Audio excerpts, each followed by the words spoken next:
damn it. I did it again. I did it again, didn't I? I'm good at that, aren't I?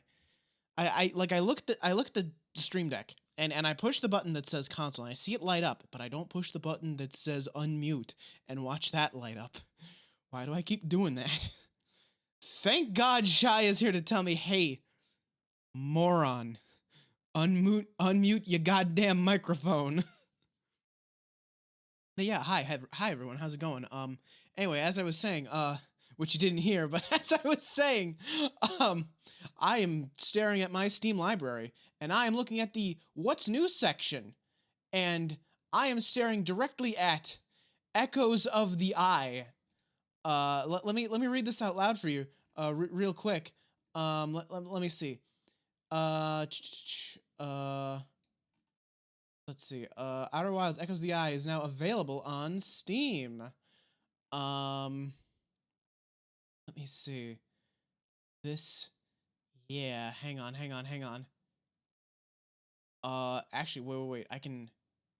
Yeah, let me copy the video URL. You know what?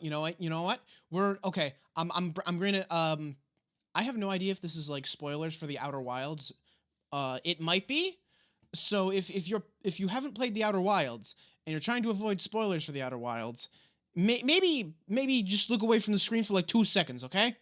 Cause I want to watch this because it just popped up on my Steam and I wanna take a look at it. Hang on.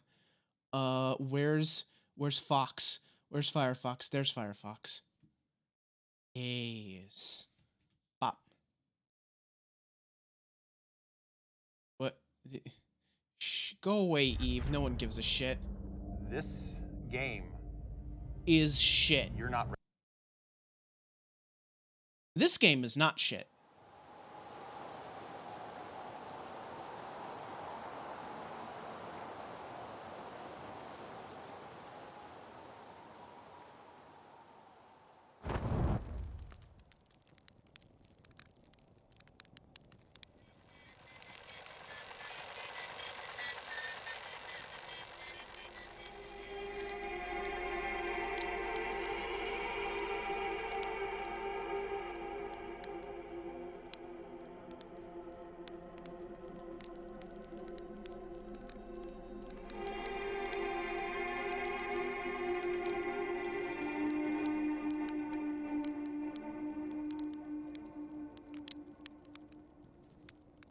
That's it? That's the whole trailer? That's the whole trailer, huh? I was expecting a little bit more substance, but quite frankly, you know what? It's the Outer Wilds. I don't care. I'm gonna play it. I'm gonna get it. Is this like, it's DLC? It's DLC. Do I have to pay for this? I do have to pay for this. It's $13. Must be pretty substantial. Let me see here. Let me load up. I'm gonna just look at the page real quick, okay? Don't mind me. A strange satellite photo that can't be explained. A new museum exhibit that marks the trailhead for one last journey into the wilds. Should you pull at the thread and unravel the solar system's deepest secret, or is some knowledge better left in the dark? Welcome to the space program. You're the newest recruit in the Outer Wilds Ventures, a fledgling space program. Wait, no, that's just normal. Solar system. What lurks in the heart of the ominous dark bramble? Who built the alien ruins on the moon? Can the endless time loop... Wait. Okay, Echoes of the Eye. Here we go. The Harthian space program has detected an anomaly that can't be attributed to any known location in the solar system. Grab your flashlight and prepare to illuminate the darkest secrets of the Outer Wilds. Huh. So it's... Yeah, they're really not telling you anything about this, are they? Well, fuck it. I mean, I'm game. I'm doing that. That'll be oh god, when am I gonna get to play that? Don't worry, Vina. You didn't miss much. I was just kind of like gushing about the fact that the Outer Wilds DLC is out now. We haven't even started the game yet. Yeah, it is the mildest teaser. Just a teeny tiny like little like smidgen like, hey, guess what? We released it. That's it. That's all we're telling you. That's all you get. Figure the rest out yourself, idiot.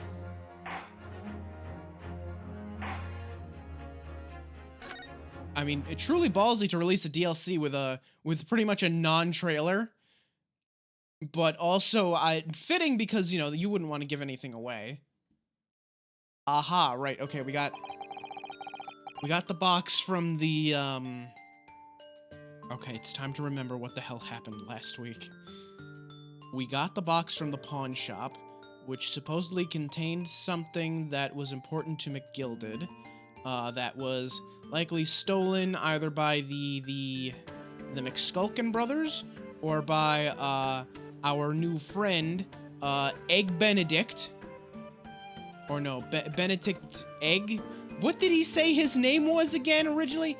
Eggert Benedict. That was it.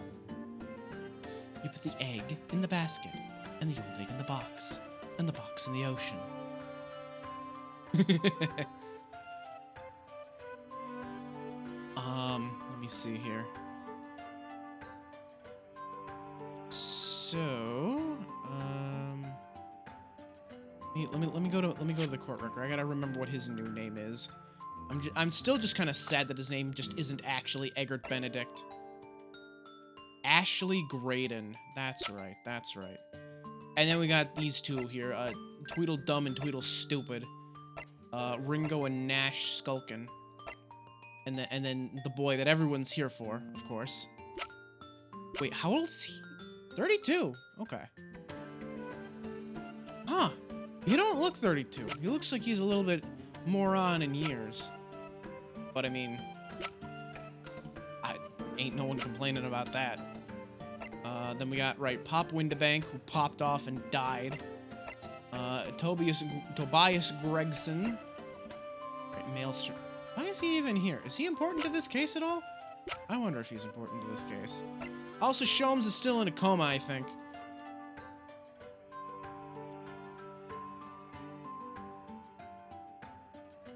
Alright, let's see. Maybe it's just the gray hair that I think makes him look older. That could be it. That could be all there is there.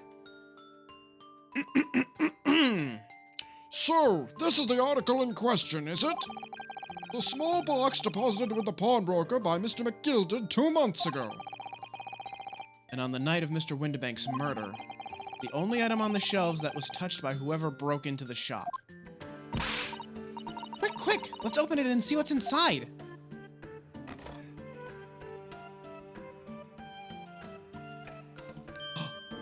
Oh, it's a player for a music disc, isn't it? Good gracious, this is no ordinary box, it seems. Wow. Although in truth I had an inkling that might be the case. It would appear that the box houses a miniature music box movement. Then, is it too much to expect? I think it would be reasonable to assume that it is a device for the playback of this disc, my lord. Well, that would explain why he wanted to steal it. So, here we have the means to play back Mr. McGilded's disc deposited at Windabank's at much the same time. Not strictly correct, my lord. It was not McGilded's disc. It was the disc of his victim in the omnibus. But why, for heaven's sake? Are we to understand that the brickmaker was trying to sell this music box disc to McGilded?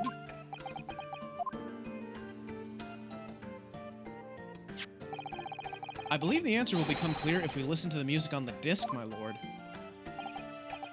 Yes, very well. Let the court now listen to this curious disc at last. Wait, my lord! Good grief! What is the meaning of this, Inspector? The music box and the disc are, well, they're unrelated to the case. No need to spoil the somber atmosphere in the courtroom with some silly bit of music. This disc may very well have motivated the culprit in this case to commit murder. Clearly, there's every chance that it's fundamentally important to understanding what happened. The prosecution has no objection. But no, that piece of evidence is police property. Clearly, Scotland Yard has some vested interest here. But is it but it is policy of this prosecutor to leave no avenues unexplored.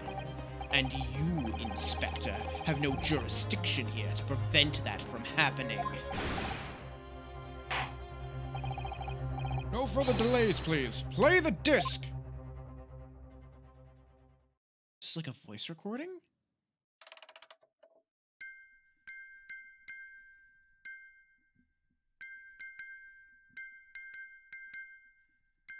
It's Morse code.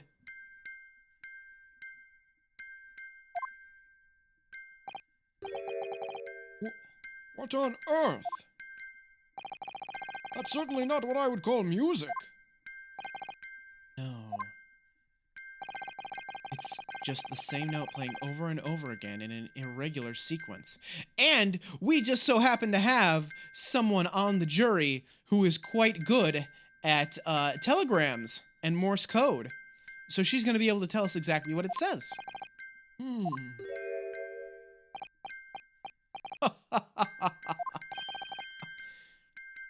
Mr. Graydon? This really is priceless. After all that, the music box is broken. Broken?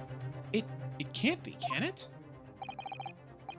Well, obviously. In fact, I wouldn't be surprised if the officer sent to fetch it didn't drop it on the way back to the courtroom. Well, with much regret. I feel the court must accept that this music box offers little in the way of clues. Are you ready to move on, counsel? Come on. Yes, alright, it does sound as though it's completely broken, but is it? Could this music emanating from the box possibly be a new clue? Yes, it's Morse code. I believe that it could be relevant, my lord. Good lord, but how can it be? It's an abomination, counsel. Mere noise.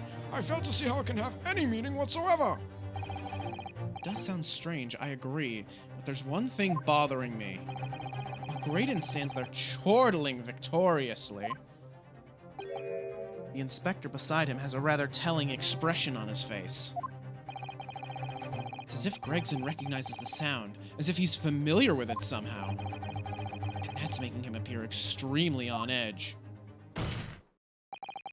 If that's the stance of the defense, my Nipponese friend, answer me this.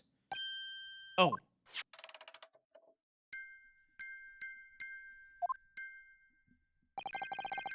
Just what relevance do you propose this woeful chiming has on this case? It's the defense's belief that the sound emanating from this music box is not supposed to be music. Just because this is a music box, it doesn't necessarily mean the sounds we're hearing are music. Look at that. The smile vanished from Graydon's lips as soon as I said it. I'm on the right lines here. I must be. Making deductions based on how people react to what you say. You're acting just like Hurley, Runo. Objection! The sounds we're hearing aren't necessarily music. Well, now that you've told us what they are not, I'm sure the court would like to hear what they are. Do enlighten us, my Nipponese friend. Surely you have an idea in mind, because if not, it will be the death of your ill-formed argument. Exactly. The music box is clearly broken. Refusing to accept that fact is pure foolishness. Zeal. Zeal, no. Please. Got me. I don't know what the answer is. Yet. Bruno. I've just examined the music box very thoroughly. And I'm fairly certain that it's not broken at all. Really? Really? The way it's been made, it can only produce a single note anyway. Thank you, Iris.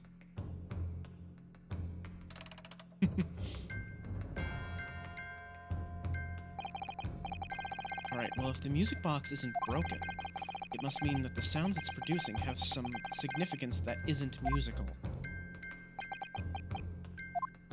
Yes, it's Morse. I understand. It is Morse code. Ah, could it be? Is that what these sounds are? Something's just struck me, Runo. I feel like recently, in the past few hours even, I've heard another sound very much like the one this music box makes. Yes, it's a familiar sound. Actually, Iris, I was just thinking exactly the same thing. I'm going to have to press the defense for an answer. If your assertion is that the sound produced by this music box is not in fact music at all, then what the devil is it, Counsel? All the evidence we've seen so far, all the testimony we've heard, it's all pointing to one single answer now. The prosecution demands that my learned Nipponese friend presents proof now. Tangible proof of this latest, wild speculation. Alright then. This could be the best chance I'm going to get to fight back in this trial. If I'm right, it's going to join all the dots together. Evidence that explains the true nature of the sounds on this music box disc is...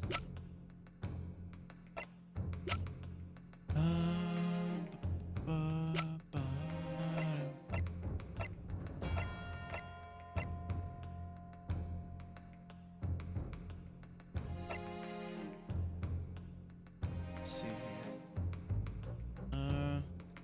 Examine this a little bit more.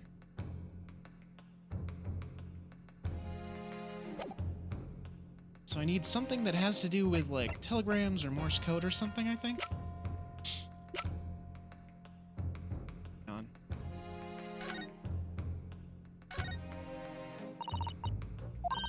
Streamroll.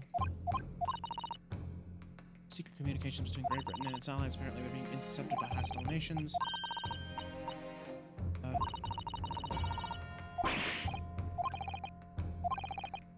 What Lord Strongheart was talking about yesterday.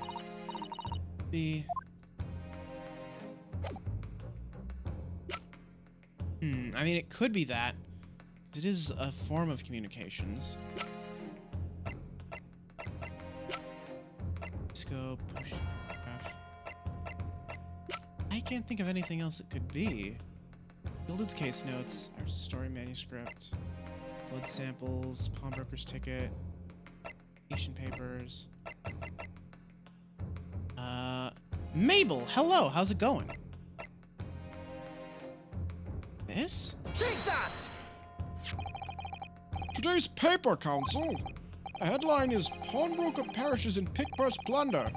Hardly supportive of your cause. No, my lord.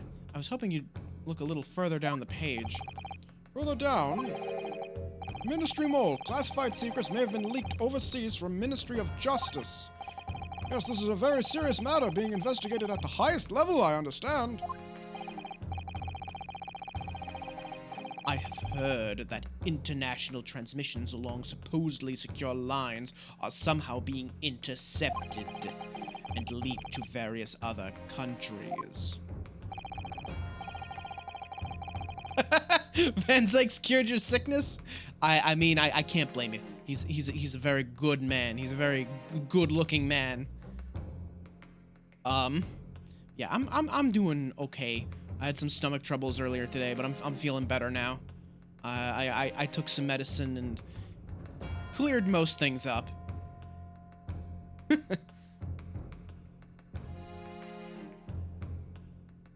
Hey, Glass Arrow, how's it going? How you doing?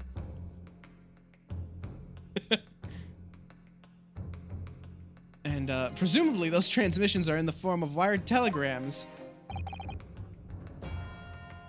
Oh, ooh, are we dropping some frames right now? Oh, we're dropping a lot of frames. I'm seeing orange, yellow, red. Oh, kilobytes per second. Ooh, dropping like flies, baby. Oh, dear. How bad is it on your guys' end? Because this is looking real bad on mine. Oh, we slideshow now? Hang on.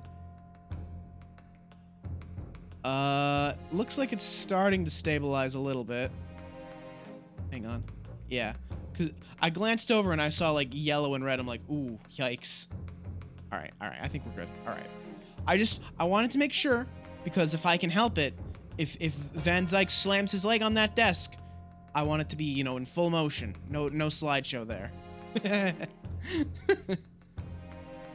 Of course. Juror number 5, your input, please. Stop. Oh, me, sir. Whatever is the matter? You told the court before that you worked at the same communication station as Mr. Graydon, did you not? Yes, that's correct. And the particular station where you work deals with government communications and newspaper reports. Oh, yes. We're not your run-of-the-mill communication station at all. Our work is extremely important. Then tell me, is this not a very familiar sound? Hmm?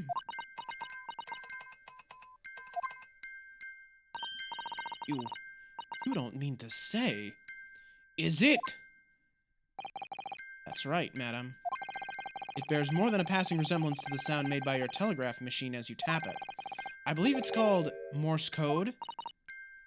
But I don't believe it! Now correct me if I'm wrong, but when it comes to leaking telegrams from government departments, there could be nobody more perfectly placed than a highly skilled communications officer. Oh, are you suggesting that the music box disc contains stolen government secrets in Morse code?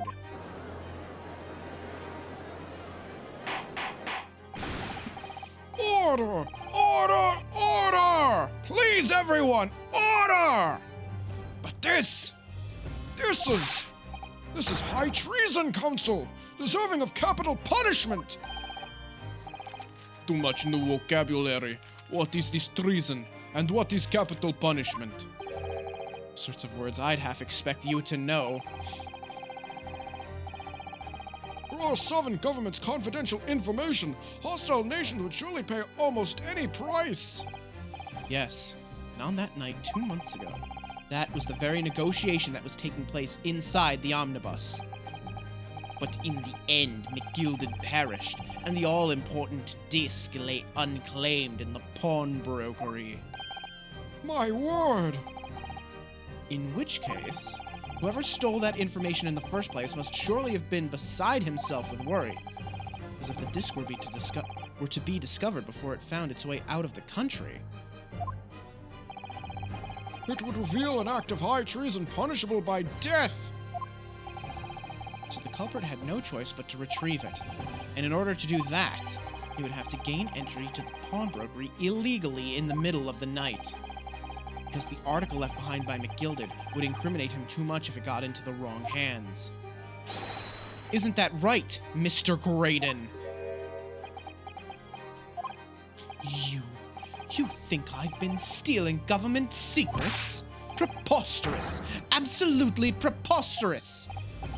So, in response to the defense's accusation, you claim complete innocence, do you? Well, of course I do. I've had to stand here in silence while that pretentious foreign lawyer has been prattling away. Objection! Then by all means, counter the charges, sir. The prosecution demands the witness testifies in response to the accusations brought by the defense. Delighted, I'm sure. The witness is reminded that the crime under scrutiny in this trial is the murder of the pawnbroker, Mr. Windibank. That being a most flagitious offense for which the law of this land sanctions a capital punishment. But the heinous act of high treason is no less a serious crime. I urge you to bear that in mind as you testify, Mr. Graydon. So then, let us proceed. Gregson? No? You gotta let us have a rabbit and pork here, Governor. We got things to say.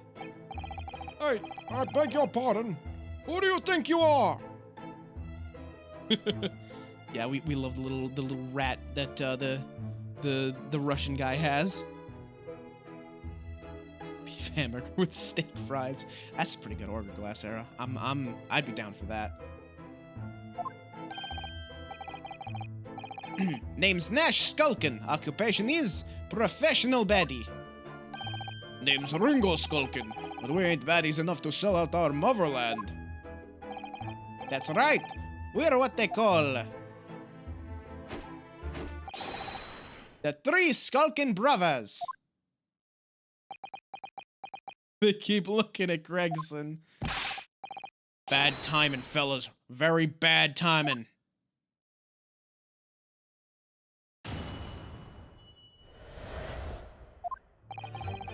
A mere communications officer couldn't possibly steal confidential government information.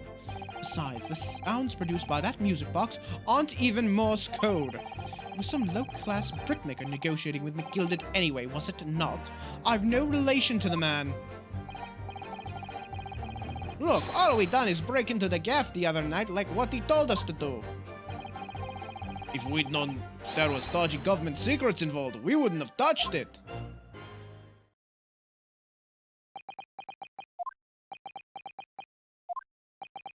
Everyone's just shocked into silence. Mr. and Mr. Skulkin. What, Mr. Old Dude? Governor, what's up? Do I take it that you now admit to this crime? That on the night in question, you did indeed gain entry to the premises illegally? And moreover, you did so as a party of three in collaboration with Mr. Graydon here?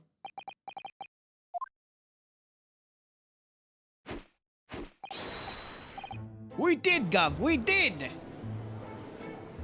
Oh, they're spilling. They don't want shit to do with treason. Quieten down, please. What say you to that, Mr. Graydon? I have no idea what these two ruffians are referring to. You little rotter. You little rotter, getting us all mixed up in all this monkey business. You never said nothing about no government secrets. It was supposed to be a straight-up job. And what about the geezer whose shop it was, eh? Poor bloke didn't have to die, did he? Ugh. Nice to know who your friends are. Whatever these men say, I deny the accusations. Indeed. Well, I certainly wasn't expecting this little music box to become so significant in the proceedings. However, as it has, I will admit it to the court record as evidence.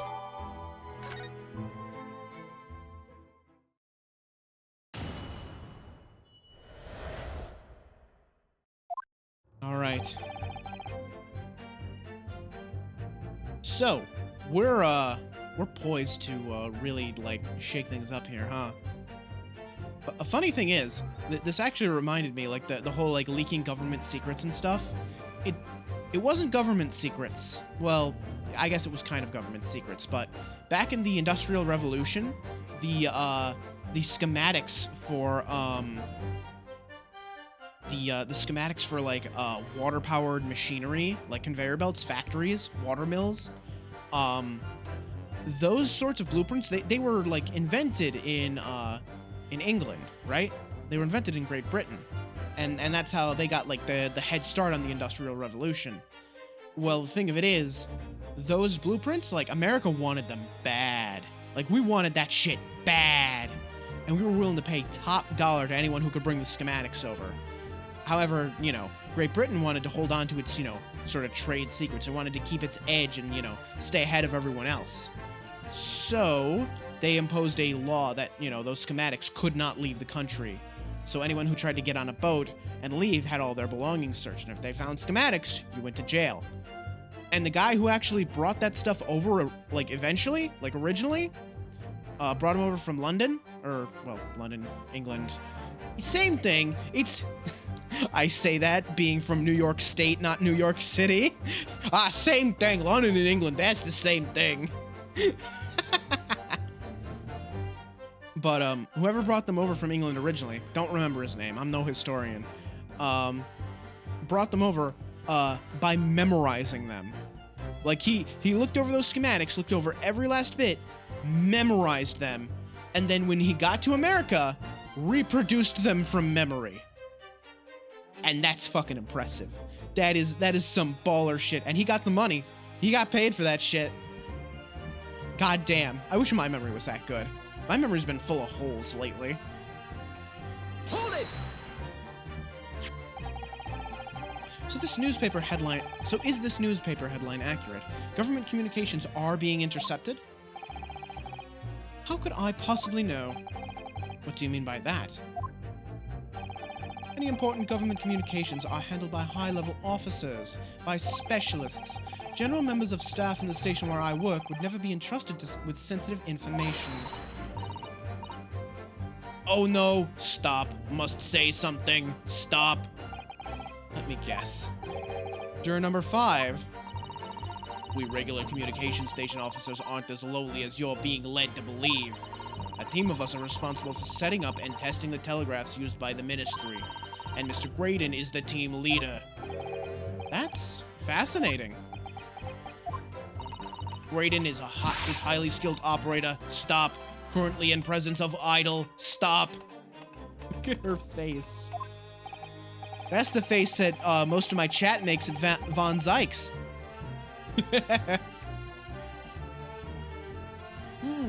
So you had access to the equipment used for these confidential communications, Mr. Graydon. Well, what of it? The transmissions are always made behind closed doors so they can't be heard. And in any case, all messages are sent in ciphered. Normal employees couldn't possibly understand them. Oh no, stop! Must say something, stop! Mr. Graydon regularly attends meetings with ministry technicians and the ministry communications team. He assists them in ensuring that there are no errors in important internal international communications. And he's received the top prize at the cipher cracking convention 5 years in a row now. I love that she is just selling him out. Like, just every fucking chance she gets. Like, this man is her idol, but she's selling him down shit creek without a paddle. That's fascinating. There it is. There's the face. There's the face you all make it Von Zykes. Honestly, some of you were making this over Graydon too. I'm watching you. I see you. I'm trying to think if there's been anyone I simp over in this game yet. I don't think there has been. Simping so hard, she's showing his full ass. Oh my god. Anyway. Graydon, yeah. Graydon is highly skilled operator. Stop. Currently in presence of idol. Stop. Well, your idol would appreciate it if you'd keep your mouth shut. She should really pick her idols more carefully.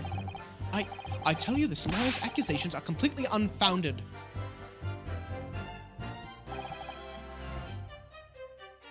Hold it! Tell me how you can prove they're not Morse code. They're not. To anyone with a brain, that would be blatantly apparent on listening to that music box for even a few seconds. Of course. Surely it can't be that my learned friend is unfamiliar with Morse code. Ouch. He looks genuinely shocked at my ignorance. I would be more than happy to demonstrate the basics for you, sir. A lesson here in court? Morse code is a continuous series of 2 distinct tones.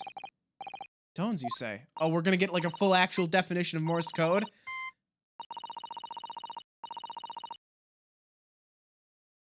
Yes, a short dot and a long dash. By combining those two in different ways, you construct letters.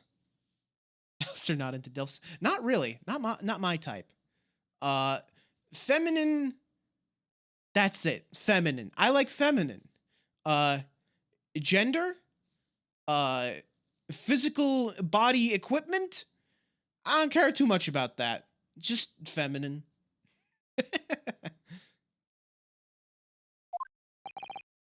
I see. For example, this is A. And this is B. But when you listen to the sound produced by this music box, you only hear one tone, don't you? But it sounds so similar. The rhythm of it is the same in everything. There's no discernible meaning to this apparently random sequence of sounds. So your assertion is fundamentally flawed. This is not Morse code. Well, no, you just do the inverse. The music box plucks notes, so it can't do long notes. You listen to the gaps between the notes. The short gaps between notes are the dots. The long pauses between them are the dashes, and the very long ones are probably the space between letters.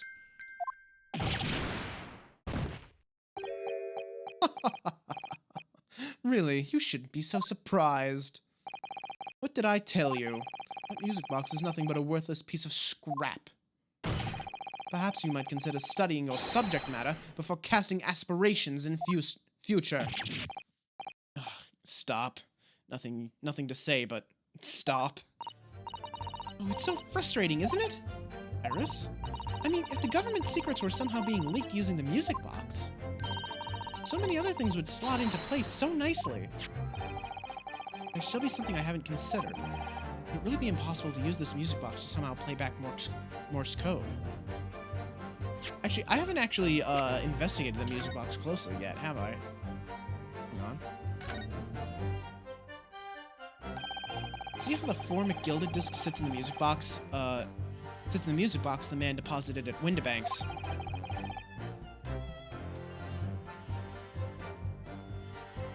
It couldn't be a more perfect fit. So there's no question then. The disc was designed to be played in this music box. Yet despite that, the sounds it produces are neither musical, nor do they appear to have any meaning. This doesn't make any sense. I wonder, perhaps there's more to this music box than meets the eye. Maybe we haven't discovered all its secrets yet. Oh. Ooh, look at that little lever there. What's that little lever do? I wonder what that lever does. Show me what that lever does. This is the mechanism that turns the bumps on the disc into sound, isn't it? Yes, the movement. It's all thanks to the comb with the teeth that are plucked by the passing bumps. Usually the teeth on the comb are different lengths so that each one produces a different tone. But this comb is very strange. All the teeth are exactly the same length. Well, what does that mean? It means that no matter which tooth is plucked by the passing bumps, the music box will make the same sound. I've never seen a music box like it before. Yes, it is strange. A music box that can only play a single note. I was kind of hoping I could... Let's see. Oh? Hello? What's this here? A little button? Oh. What is it, Runo? I've just noticed something about this music box. Looks like the bottom of it opens up as well. Ah, you're right! Well, come on then. What are you waiting for? Let's open it. Right then, here goes. Oh-ho. Look at that. There's another movement on the underside. So, does that mean we can set another disc to play back on this side? Yes, I think so. Looks like the two movements are linked together. They're linked. So if you had two discs, they would both play back at the same time. Aha.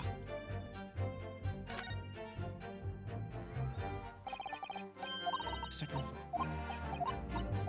Yes, except the length of the teeth on the two combs isn't the same. So the single tone produced by this movement will be different than to the single note we've already heard. Basically, each movement can only produce a single note. The notes they produce are different. Music box that can only play two tones. Can we get that added to the court record?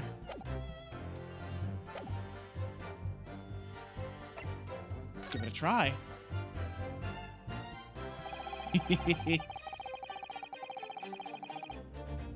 Alright, here we go. Still, every possibility that this music box was instrumental in the leaking of government secrets. That's the belief of the defense, at least. Objection! Does it please you in some way, my Nipponese friend, to repeat the same line of argument ad infinitum? It's already been established that to be Morse code, two tones are required. Dots and dashes. Yes, I'm well aware of that. Then what? Well, it would appear the defense has a hypothesis to put forward. You had better present your idea at once, counsel.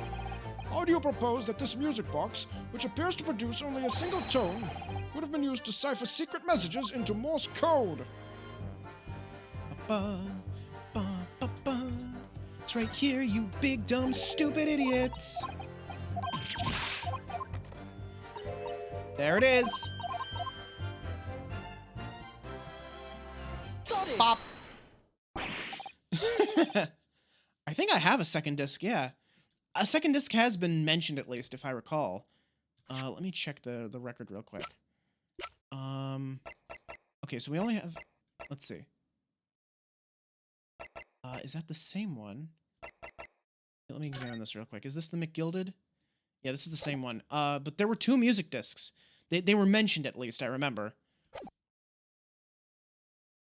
I'll repeat a certain line of info ad infinitive and eventually becomes the truth. Yeah, you're not wrong.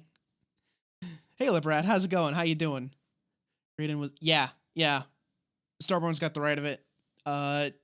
Graydon was looking for a second disc. I don't know if we ever found it.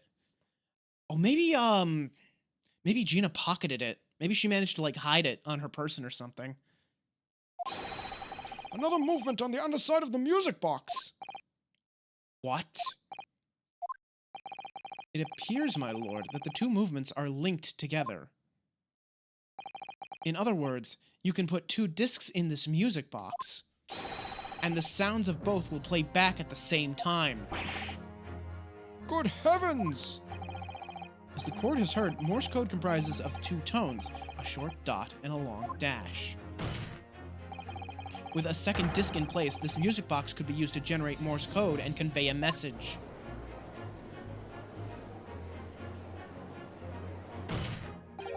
This is beyond a joke.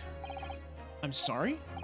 This poor excuse for a lawyer has absolutely no evidence to support his claims. Though, of course, if my learned friend were able to present the court with the second disc, that would be another matter. Well, I can't at the moment.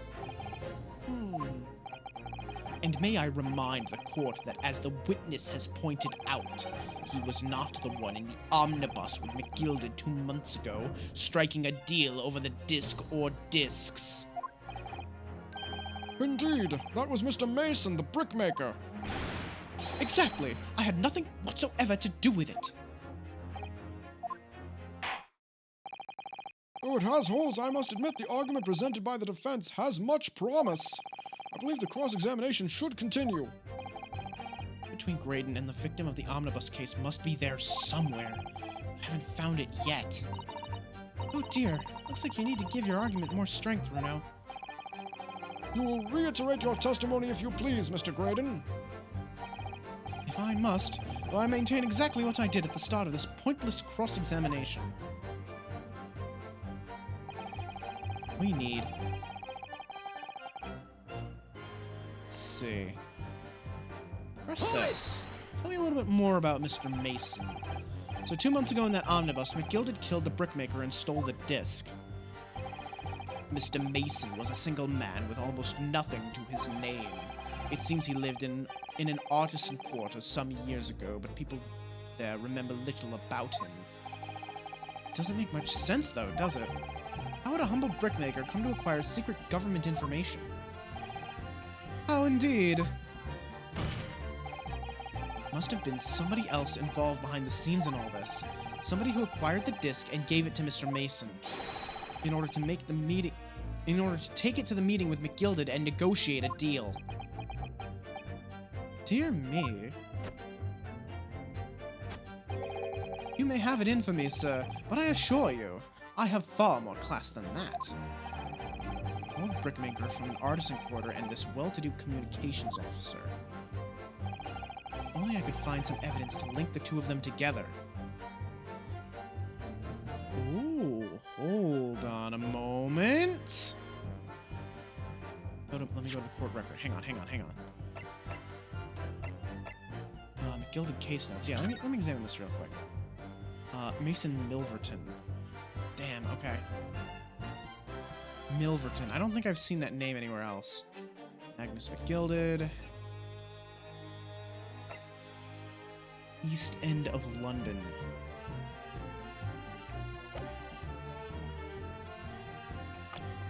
Let's see.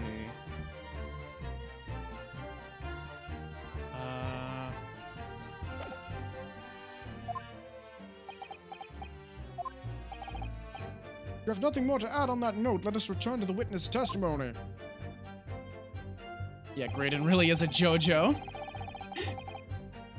Yeah, I was saying earlier, we got Graydon and we got Zykes. Like, the thirst is gonna be like strong today. All right, let me press you two. You two are sure to let something slip, like Mr. Graydon told you to do. You mean? That's it, yeah. Who else, eh? Silly me thought he was just popping over for a natter after all them years. But the rotter had a dodgy job for us. Hey, Ash! Let me stop you there, Mr. Skulkin. After all them years, you say? You mean to tell me that Mr. Graydon is an acquaintance of yours? We're the sociable kind of baddies, you know? Sure, let's say Graydon's an old China. Excuse me. Look at him jiggle his cheeks. What an animation. Something wrong, Mr. Skulkin? Look at him. Wait for it. Look at him jiggle his cheeks. This game has so many good animations. Eh? No, the other Mr. Skulkin. What? Oh, me? When your brother was testifying just now, he said something that seemed to cause you to react. Oh, I was just remembering the old days, that's all. We used to have a right old laugh together way back when. Together? With Mr. Graydon, you mean? Yeah, with Ash. I mean... Where did you get that pear? Where did you get that pear? Goddamn VTuber physics. Oh, God. Yeah. So, someday I commission whoever did the 3D models for this game for my own VTuber model. Yeah, with Ash. I mean, you look at them now and his fancy whistle and flute, and you wouldn't Adam and Eve it. But when he was younger, he was from the poor part of town, just like us. Apple? Pear? Yeah. The Starbones got the right of it. They're just having a little snack. That's so. But he was always a leery one. He had the brains, he had the savvy. Always coming up with smart ideas like what would never have gone through our heads. Gor blimey, ain't that the truth? Remember Milverton and Skulkin's Milk Run? That was a corker, eh? Milverton? Milverton? Save it until after the trial. Your reminiscing has no place in this courtroom. And neither does your fruit. Oi, the geezer asked us a question, didn't he? And we was answering. Yeah, we ain't done nothing wrong. Nevertheless, the court is not prepared to accompany you on your trip down memory lane. Counsel, can we turn our attention back to the testimony, please? Oh, that sentimental story be relevant somehow? Yes. You said Milverton. Shia, stop. Please. Please let that meme remain in 20... God, what was it? 2011? 2012? Like 13, 14? Whenever the hell that meme was relevant, just leave it there. It died within months. Just let it stay dead. Let's not do any grave robbing on my stream. Yes, counsel. The brother's last sentimental statement could hold vital information relating to this case. Very well, counsel. I will permit the brothers to supplement their testimony with that detail. Briefly, I hasten to add. Say no more. A skulkin's never skulkin'.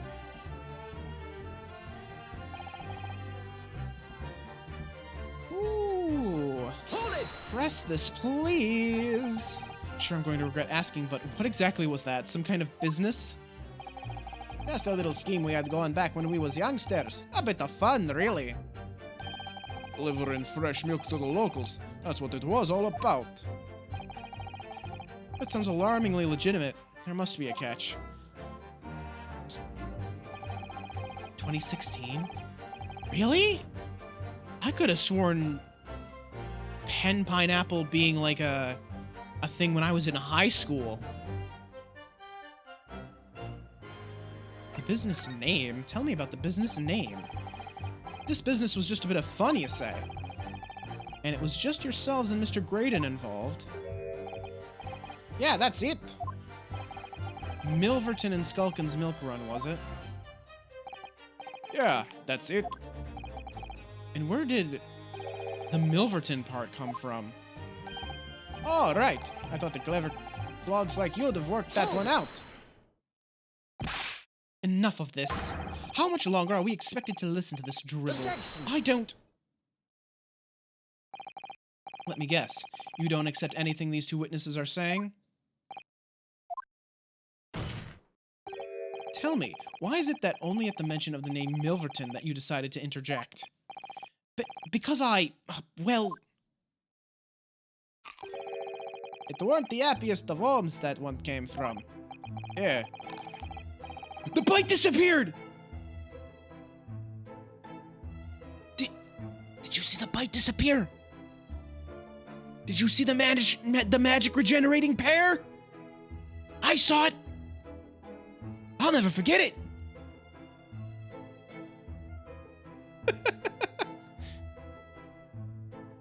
Sorry, what were we talking about? Yeah, his old man was struggling for money so much, his wife walked out on him.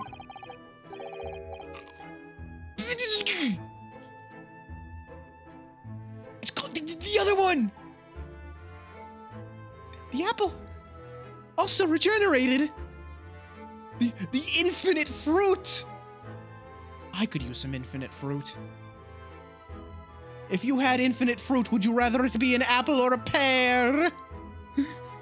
Which would you rather have forever? It's like a cursed object. Like you take a bite out of it, and like the next time you look, it's like it's back.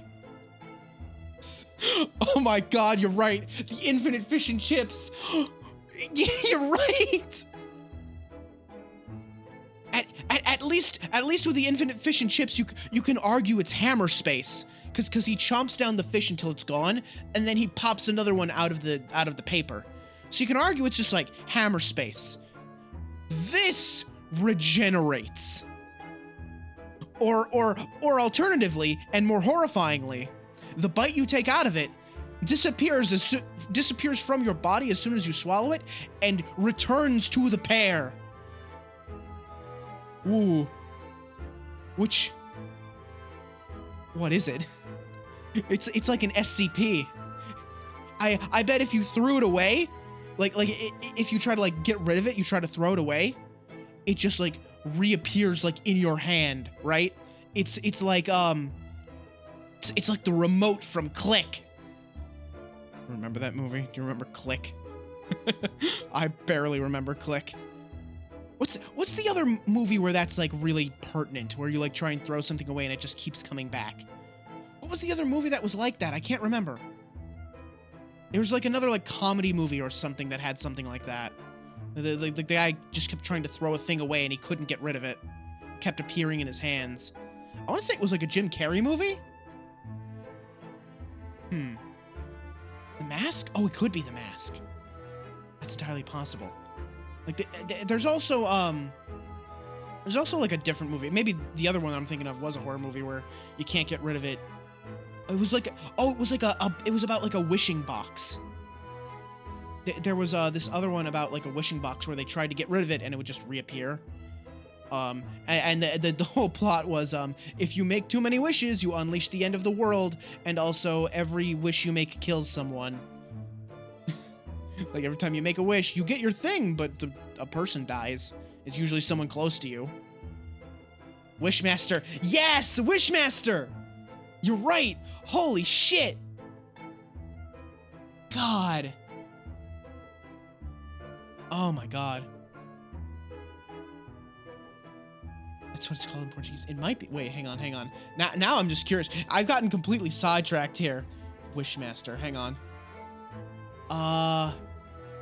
Wait, is this right? I don't know if this is right. First horrified but tells the djinn to use the third wish to set things right. Zoroaster, a sorcerer. Reveals a fire opal which pulls the djinn inside and traps him. No, okay, this is a different movie. I have seen Wishmaster. Wishmaster is also kind of similar, but I'm thinking of like a different movie where it was like a Chinese like wishing box, and you like put your hand on it and you made a wish, and then it would kill someone, and it would slowly open up until it like revealed like the end of the world and like ended everything or something like that. I don't know. Anyway, I got completely sidetracked by these goddamn regenerating fruits. Is it a newer movie? It might be. That's possible. I don't know. I've seen so many bad horror movies, they all bleed together at some point. Anyway. She took the name Graydon then, see? Oh, wait. Did the parents got divorced? Is that what we're talking about? His old man was struggling for money and such. His wife walked out on him. Took the name Graydon then. Okay. But Ash will always be Milverton to us. Milverton. That used to be your surname, did it? Of course not. This is all bunkum. I've been a Graydon since I was born. Do you really think you can rely on the testimony of these two thieves, You're a communications officer attached to the civil service. As such, your personal details will have been thoroughly checked at the time of your appointment. It would be a very simple matter indeed to subpoena those records, Mr. Graydon. Well, it would appear that Mr. and Mr. Skulkin's testimony has been reliable. For once. Wish upon? Oh, wait, maybe that... Let me check that, too.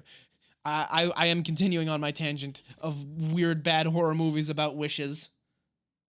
Yes, it was Wish Upon. I can see the box in the poster. It was Wish Upon. God, Shy knows, like all these bad horror movies, like, as well as I do. You were born Ashley Milverton, then. Is that correct? Very well, yes. So Ashley Graydon was once Ashley Milverton. That information could change things. It could turn out to be extremely important. There we go. We got it now. All right. I don't need any of this. I don't care what you're saying. We don't care. I know the answer now. Go on. The fruits. Let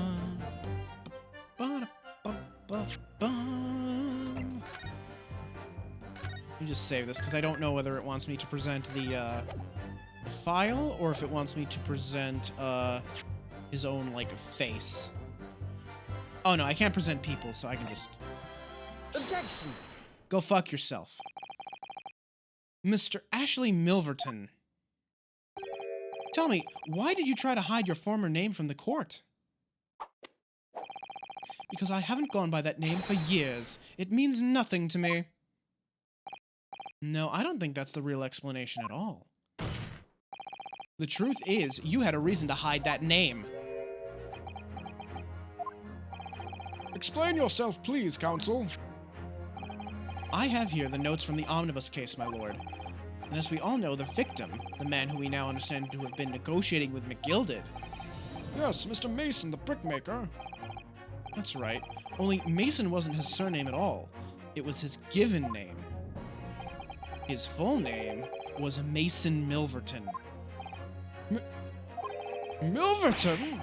Do you mean to say... Saints alive! Mr. Ashley Milverton, is it not the case that the brickmaker, Mr. Mason Milverton, was your father? Ugh, I don't. As I believe I mentioned earlier, Your family history will have been thoroughly checked when you joined the civil service. And it really would take no time at all for the court to subpoena those records. Truth is, you've been illegally acquiring highly confidential government information and selling it on to McGilded in collaboration with your father.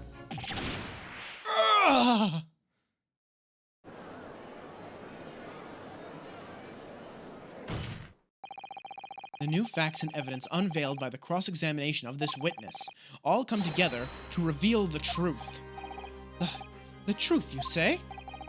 That you collaborated with your father, Mr. Mason Milverton, in illegal dealings with Magnus McGilded. By dint of this music box, you mean, Counsel? Yes, stealing information being sent in secret government communications and selling it on to McGilded. Mr. Graydon concocted this elaborate scheme of using 2 music box discs to encode the information, as presumably a safety measure against the information falling into the wrong hands. A very effective one. I shouldn't have given the scheme any credence whatsoever. But the deal with McGilded went sour, and the brickmaker met his end. Yes, but before he was arrested, McGilded managed to temporarily dispose of the stolen disc at the pawnbroker. Then, having learned of the situation, you appeared at Windibanks 2 days ago, in an attempt to recover the 2 articles McGilded had placed in pawn there. But that attempt failed. One of the discs was seized by the police, and the other you never found. So that same night, you enlisted the help of the Skulkin brothers and broke into the pawnbrokery. This time determined to recover the second disc. Oh, are you suggesting that the second disc was inside the music box? Eh? We never knew nothing about that. On the night that Mr. Windibank was killed,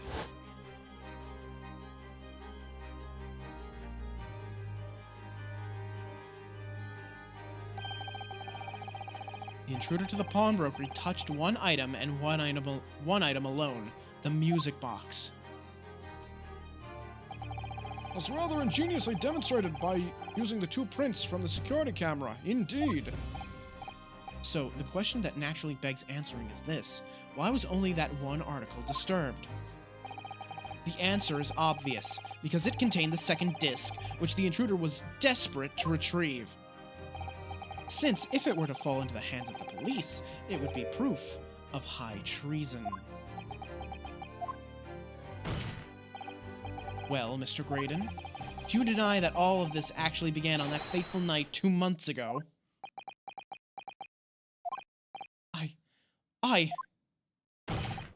I refuse to accept any of this nonsense.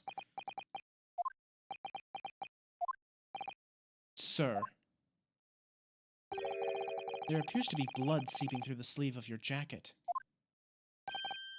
What? Ah! 2 nights ago, we know that 3 shots were fired at the scene of the crime in Windibank's pawnbrokery.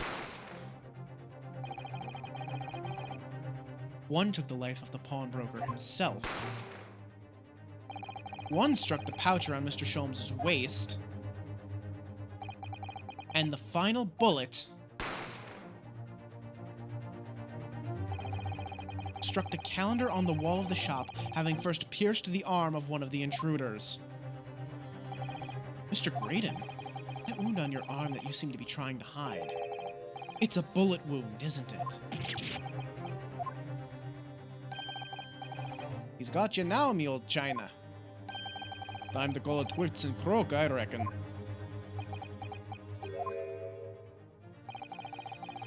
What's that? Whoa, what's that? Tch. Don't acknowledge my presence there under any circumstances whatsoever. Those were my terms, remember? And I paid you handsomely to comply. Earlier, I was a fool to think I could trust some common backslum thieves. Fine, I admit it. I was there in Windibanks that night. I paid this pair 10 guineas to accompany me. As you've noticed, I sustained an injury in the course of my adventures. But we haven't proved that he did the shooting yet. But that is all. I admit to nothing more. stealing government secrets, negotiating with Mr. McGilded. As God is my witness, I'm sure I recall nothing of the sort. He's not going to go down without a fight. Not until I can show hard evidence, I suppose. Nevertheless, the defense has now established a crucial fact. Which is... Well, we know that one bullet was fired from each of the two firearms we have in evidence. The bullet from the Skulkin Brothers gun hit the pouch around Mr. Sholmes' waist. And the bullet from Mr. Windibank's gun clearly must have been the one that caught Mr. Graydon on the arm. Indeed it must. We can rule out the possibility that the man shot himself. And that leads us to only one conclusion. Mr. Windibank was shot by a third gun, which can only have been fired by the third intruder. Goodness! That's right, Mr. Graydon. The only person who could possibly have shot Mr. Windibank that night is you. Hold it! Oh, you got something to say, pal? Oh, he's falling apart. You little upstart. You made a grave mistake when you summoned me here. What? What's that supposed to mean? Yes, as you rightly say, I was there at the pawnbroker's. I did my best to hide the fact, naturally. I had no intention of ruining the distinguished career I'd built for myself at the communication station. But did the thought never cross your mind? Did you never consider the possibility? What? What do you mean? What thought? What possibility? The possibility that if I was there at the scene, I may have witnessed the crucial moment. You see, this makes me a key witness in this case, and I have my hands firmly around the neck of your client. What? Oh, are you suggesting? I saw it all. I saw the very moment that pickpocket girl pointed the gun at that poor defenseless pawnbroker and shot him. You... What? What a fucking liar. What a scheming little shit. I love him. Order! Order! Order! Well, it would seem we are finally entering the last act of this theatrical trial. Mr. Graydon. Yes? I trust you are fully aware of the implications here. If it is shown that your claim is false, you will have incriminated yourself as the killer. Oh, I understand fully. And I must ask you to give your formal testimony once more. You will explain to the court precisely what you saw at the moment the defendant allegedly shot the victim. Nothing would give me greater pleasure.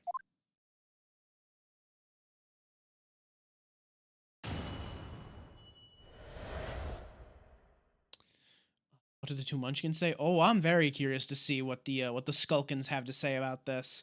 I'm sure they're gonna, let something slip. Von Zykes doesn't have a client because he's a prosecutor.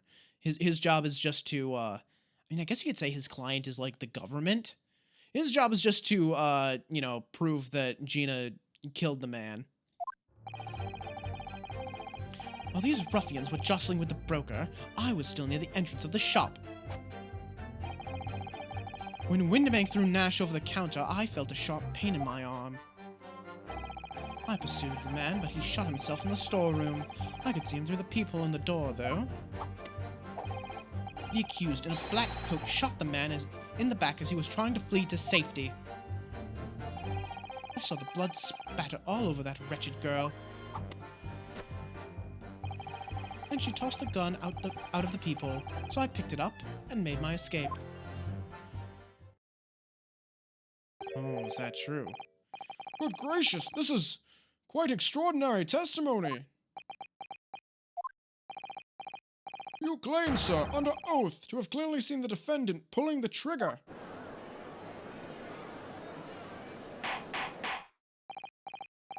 Yeah, that was the worst testimony ever. It was like, oh yeah, the girl threw the gun out of the door, so I picked it up and took it. Why? Why would you take the murder gun? Huh? What are you, stupid? If your testimony's true, then you are, how do we put this gently? Brain dead? You got rocks in your skull. You got an emptier head than I do, because at least my head, as we all remember.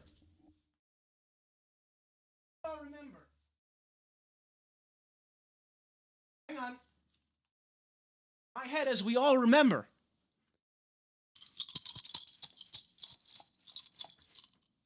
is full of coins. Sorry, I had to make the joke again. I had to. I got a chance. Anyway. It was even like it was even the last time I played this game I made that joke, wasn't it? It was not my intention to testify in this way. But neither is it my intention to be found guilty of a murder I didn't commit. So you see, my hand has been forced. I tell the truth now as an act of self-preservation. The truth. Until now, the prosecution was completely unaware of these details.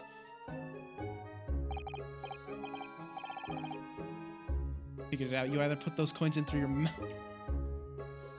No. I use the ears, right? Look at them. They're huge. Big old coin slots they are. You can stick basically any coin you like in there.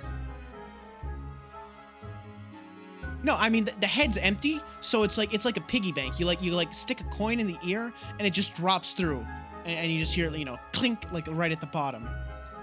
Right? It's also more efficient because I can put a coin in each ear at the same time. It's also much larger than the nose, cause I don't want boogers on my coins. That's gross.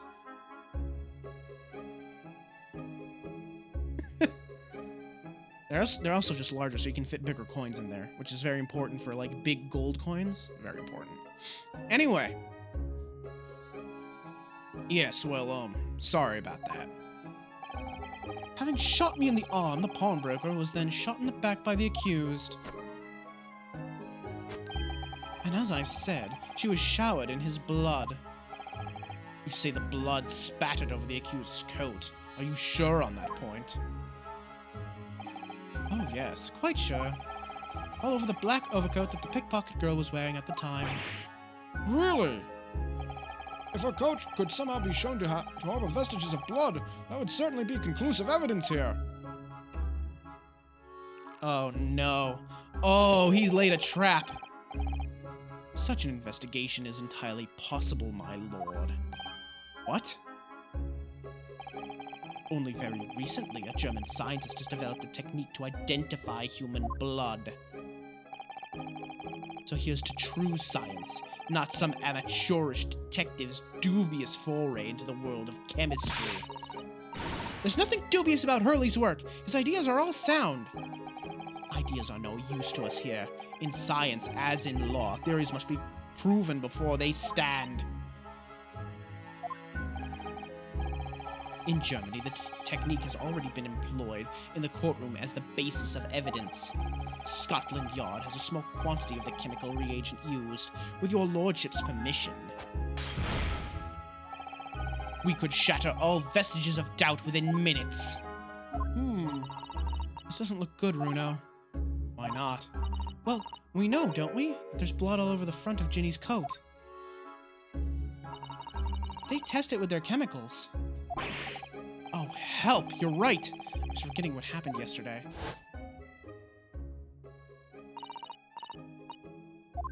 Shoot. Ah. Yeah, we found blood all over the front of the coat. Oh, what a devious thing to do. Goblet Slayer's about to strike. Yeah, he really does. How many chalices do you think he has? You think he's like Goto, and he just has like an infinite supply just for like throwing? God, he's wasted more like chalices than Goto has like wasted mugs, hasn't he? Right, Mr. Mason's blood. Right. Didn't spill, thank God. My lord, the defense objects to the test proposed by the prosecution. Overruled.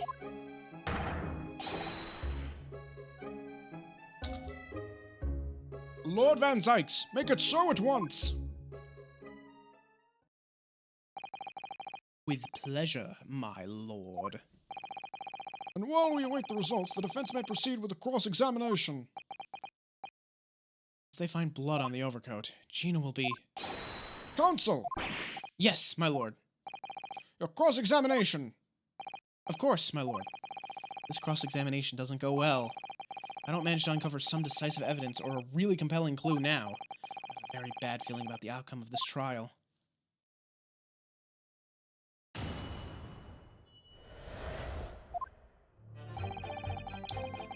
Let's see. Things were jostling with the broker. I was still at the entrance of the shop. When Windibank threw Nash over the counter, I felt a sharp pain in my arm. I pursued the man. He shut himself in the storm. I could see him through the people in the door, though. Let me press that one first. Sorry, I got some hiccups. You mean you chased after him? I don't recall the reason why, but I ran after him to the back of the shop. And what about this peephole in the door you mentioned? Well, unsurprisingly, the storeroom door is a solid job, made of stout wood. There's a small opening in it at about head height that lets you see what's in there from the outside. Actually, I should know that, shouldn't I? I looked through it myself that night.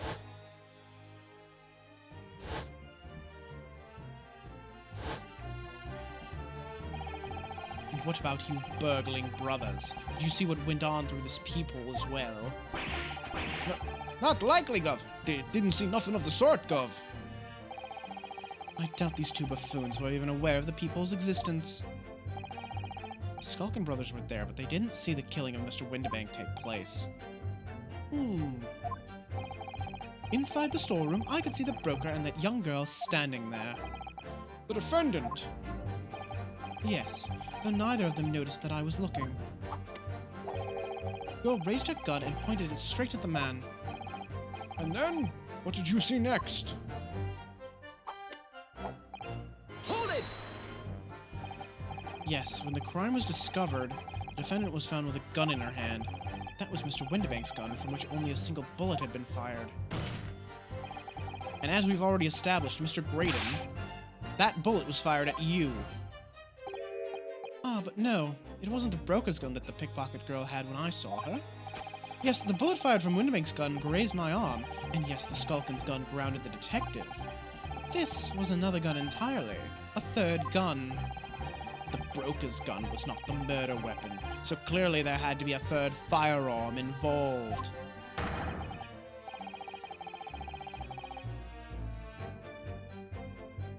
Yeah, unamused. I like this here with the coat. We have to prove that it was.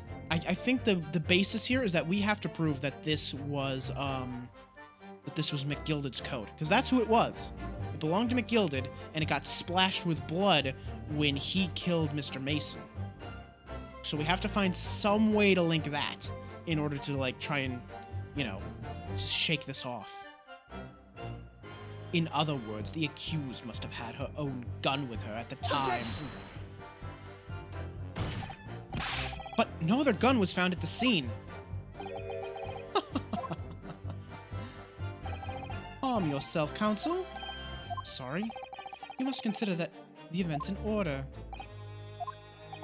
At first I saw the broker and the girl glaring at each other.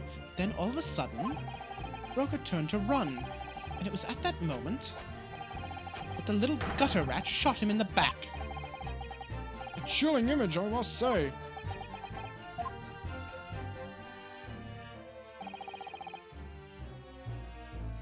Hold it! We do have other things with the blood on them, and we have like the dyeing agent for the blood, The problem is they won't accept that because it's not, like, scientifically proven to work. We used that earlier and we got a little bit of leeway, but they've kind of thrown it out now. Like, we've been told that it's not, like, proven science, so it has no place in the courtroom, basically. Also, my nose is really itchy. Why does my nose always get really itchy while I'm streaming? It's weird. Yes, through the peephole, I saw it clearly. Of course, the stains are invisible now, with the coat being such a dark color. But I assure you, that garment is sullied with the victim's blood. Well, it is sullied with blood, that's for sure. But it's not Mr. Windibank's blood, is it? No, that's right. It's Mr. Mason Milverton's blood from when McGilden stabbed him 2 months ago. It's so annoying. Only if they'd accept Hurley's chemical analysis, we could prove that. They won't. So unfortunately, we can't use it as evidence to support our case. Bother. Just toss the gun out of the peephole. This one bothers me. Why'd you pick that gun up? Did I hear you correctly? She threw the gun out of the room? That's right. After the broker fell to the floor, she started walking over. Over where exactly? In the direction of the storeroom door, where I was watching. Of course, I quickly retreated. And then, the girl dropped the gun through the peephole onto the floor on my side of the door. But why on earth would she do such a thing? I couldn't tell you. Perhaps she was hoping to distance herself from the murder weapon. Without thinking, I went and picked it up. I suppose I was worried about just leaving it there in case any more tragedies took place. So it was you, in fact, who took the third gun from the scene of the crime.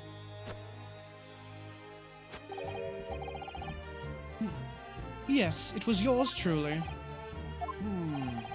I'll have to clear up to my lackeys and left. Clear up? We made a bit of a mess around the counter, so Mr. Whistle and Flute here told us to tidy up. He thinks he's our bloomin' mum sometimes. Well, I was paying you enough, by God. Hey. Tell me, Mr. Graydon, when you left the pawnbrokery that night, was it by any chance with the second disc in your jacket pocket? You little toe rag! What the fuck? What's happening?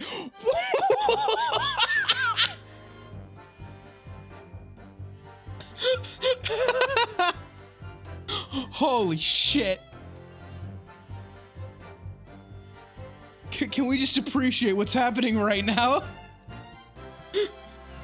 Stop it, Graydon, you're gonna kill him! I like how he asked about the second disc.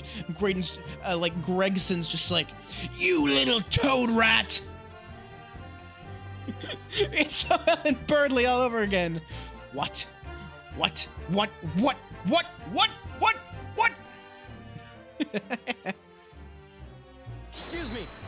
Excuse me, please stop murdering that man. Gentlemen. LeBrat. The safe word is police brutality. God, I haven't played Payday 2 in ages. I should play Payday 2 again sometime. Anyway.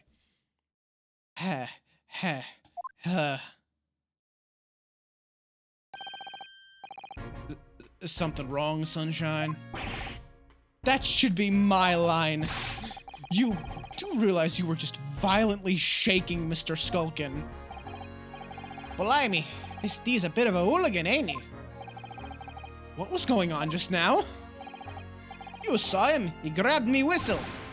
Why the blazes, he said. Didn't you mention that there gun when we got you down to the station? And why didn't you? 'Cause we didn't know nothing about it.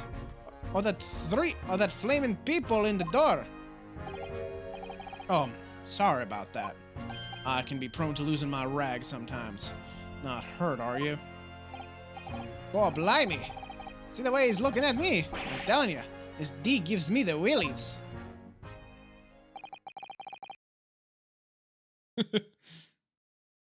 Strange. Inspector doesn't normally get quite as worked up as that. He wouldn't normally grab someone. No, that wasn't like Gregsy at all. He's normally all sweetness and light, no matter what I say to him. Yes, well, I think you might be a special case, Iris. Anyway, that was definitely out of character.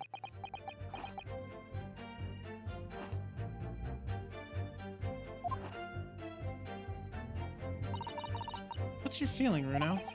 As much as I hate to admit it, I don't see any obvious holes in his testimony at the moment. We have to find a way to break this man.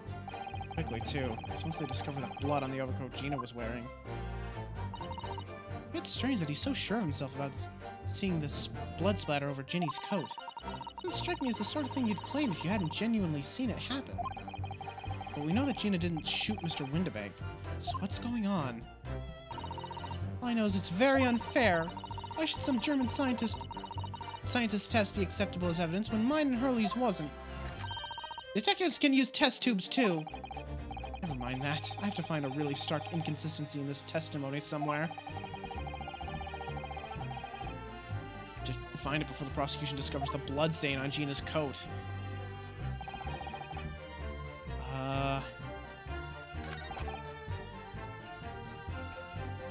Let's see. I could press this just to see if I can get a little information out of the Skulkins. I mean, that's the moment you were shot. Yes, though I didn't immediately realize what had happened, of course. Things crashed to the floor from the counter as the three men were brawling. It was at exactly that moment that it happened, so I didn't hear the gunshot. And the bullet went on to strike the calendar in the wall behind you. So it would appear. When I looked at my arm, I saw it was bleeding badly, so I wrapped my handkerchief around it. Seeing as I couldn't explain what happened to a doctor, I had no choice but to wait for it to heal. I didn't imagine it would still be bleeding 2 days later. Did Mr. Windibank intend to shoot you, do you think? Well, I don't imagine he even noticed I was there, to be honest. Perhaps the gun went off accidentally. Anyway, it didn't quite strike home. When I pulled me gun on him, he tried to shove me out of the way. And then he scarpered through the door out back. At which point, what did you do? Okay. Wish I had a never-ending bag of fish and chips. Yeah, everyone does. The calendar near the front is he claimed? Yes, it is. And according to our blood tests that they won't accept, that is in fact Graydon's blood on the on the calendar. In fact, I think I can show it to you. Should be. Ah, yeah. Right there, actually. See? So it is there. That much is correct. I'll press this too. I don't think I'm going to get anything useful out of it, but why not? Just be thorough. Mr. Windibank emerged from the storeroom, I believe.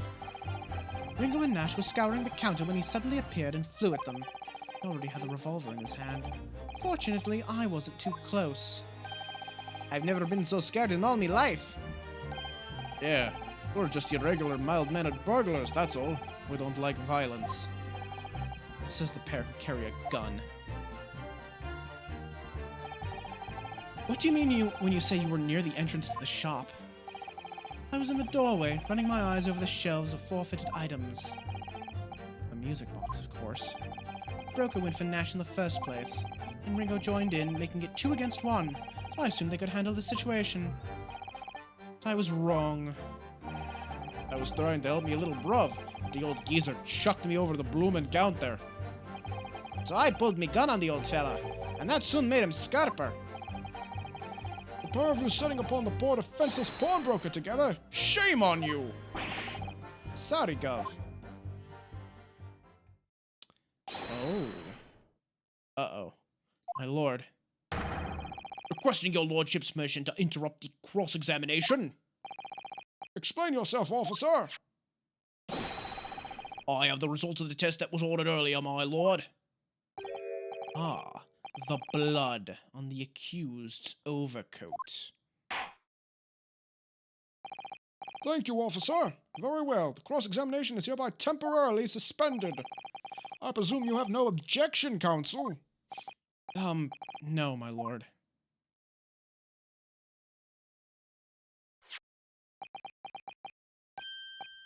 Well, there you have it. The report, please, Inspector. Yes, sir.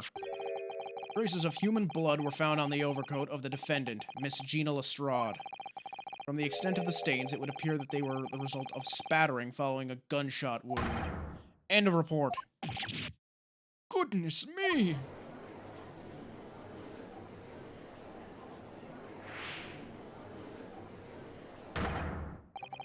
See? What did I tell you? Objection! No, the blood on that coat is not Mr. Windibank's. What on earth makes you say that, Counsel? The coat originally belonged to Magnus McGilded. Just before his coat was deposited at Windibank's, McGilded had fatally stabbed Mr. Mason Milverton, so the blood on that overcoat is the blood of the brickmaker from the omnibus case. Well, the dead cannot speak. Isn't that right, my Nipponese friend? Sorry? 2 months ago, in this very courtroom, did you not argue fervently for McGilded's innocence? And yet now that the man is dead, you brand him as a murderer. Your conduct shatters any shred of respect you may have earned for yourself in this country. But that was... I call it a bully disgrace. Treachery, that's what it is. What do you mean treachery? The man's trying to atone for, like, a mistake. You can't just... God damn it. How to determine whether the blood on that coat is 2 months old or not? Even a stereoscope couldn't help the answer to that problem pop out. It can't be done.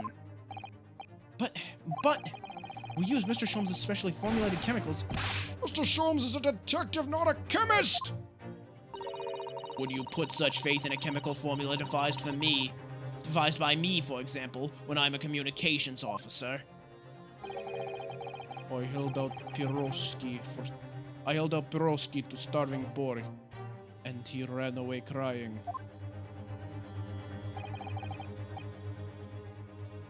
This Herlock Sholmes is barely more than a figment of the public's imagination. His name carries no weight in this courtroom. No weight at all. How could you say that? Victory is sweet indeed. This proves that my testimony is the whole truth from start to finish. How do you arrive at such a conclusion, sir? As the witness said, the accused's coat was spattered with the blood of the victim. The only way Mr. Graydon could possibly have known that fact is if he saw it happen. In other words, his testimony is solid, and the conclusion is singular. It was the accused who shot the victim in this case. That is the whole truth. Ugh! My lord!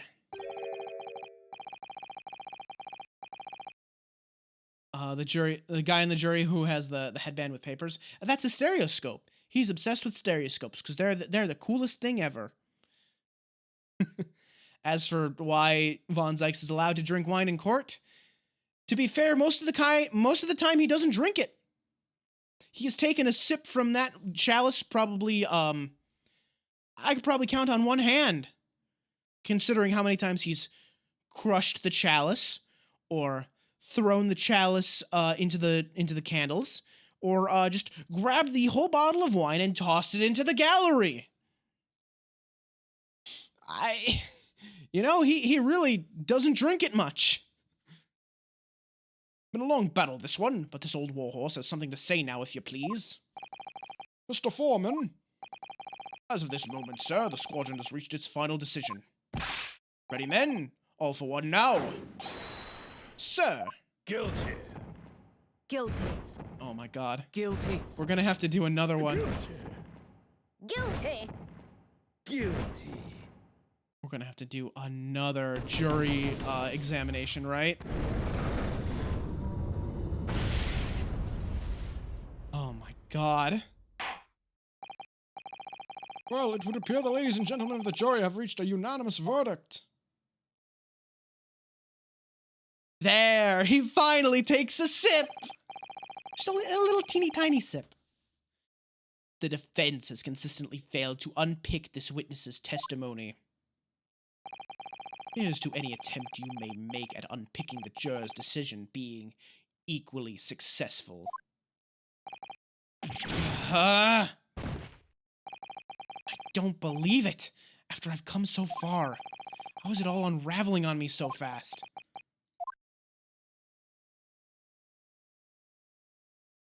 Unraveling, you say? How very distressing. Be held in such low esteem.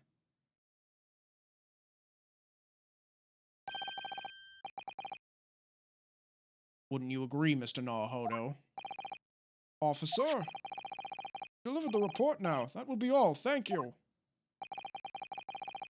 It occurs to me with some regularity. It occurs to me with some regularity, Mr. Naruhodo, that scientific truths are determined not by science, but by none other than the human mind. Sholmes? Sholmes? What are you doing here? Sholmes? What the fuck are you doing here?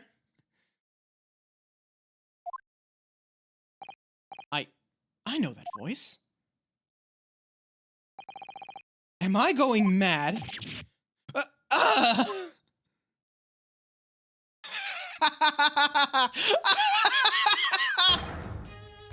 Mr. Sholmes! What is the meaning of this? Order! Order! Order! What business do you have here, detective? The last I heard, you were recuperating in hospital. As well I would be, had I not been set upon an errand. What errand? Hurley, it's really you! You're awake at last! Yes, good day, Iris. I appear to be rather late to rise. My apologies. Now, my lord, if you will humor me... In what manner, sir? I have something of great importance I wish to give the young lawyer over there. I need no more than 5 minutes. Would you be so kind as to spare us the time?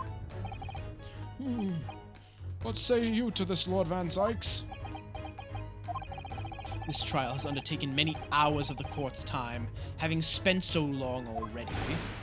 Exactly! Having spent so long already, we don't want to go wasting any more precious time. As I was saying, having spent so long already, it would seem churlish to deny the defense a mere 5 minutes. Yeah! Very well then. Counsel, you have 5 minutes. Ah, we got him in our... You just had that change of clothes just like hanging around, didn't you, Herlock? It's just lying around somewhere. Stashed somewhere. I don't fucking know at this point. Why is he the bailiff? God knows.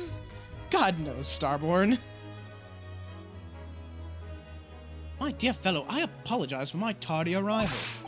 Mr. Sholmes, are you all right now? All right, I'm all wrong. Sorry? I've only just managed to summon the strength to stand, man. I asked the judge for 5 minutes. But I fear even that may prove too much for me. Pray forgive me should I pass out. Let's make this discussion as short as possible. Hurley, this place is full of idiots. None of them can see how wonderful your chemical blood analysis is. Ah, well, that concoction of mine was really just a bit of sport to assist me in my investigations. I never took the trouble to refine it for appraisal by the scientific community. An oversight on my part? Right. Modesty? Surely not. But enough of that. I'm here to give you this, my dear fellow. What's that? Lavender furoshiki wrapping? A leaving present from Miss Susato. From Miss Susato. If possible, matters were to be settled without me giving you this. Those were her instructions when she asked me to do her this favor. I don't understand. Mrs. Sato foresaw today's events, I believe. She knew that the culprit would attempt to escape justice by means both devious and underhand. and that you, Mr. Naruhodo, fighting fairly as you are wont to do, would find yourself in considerable peril. At that very moment of crisis, you were to be given this small parcel. Those were the dear lady's instructions? A leaving present from Susato-san. Whatever could it be? What is this? Oh! It's the machine I made.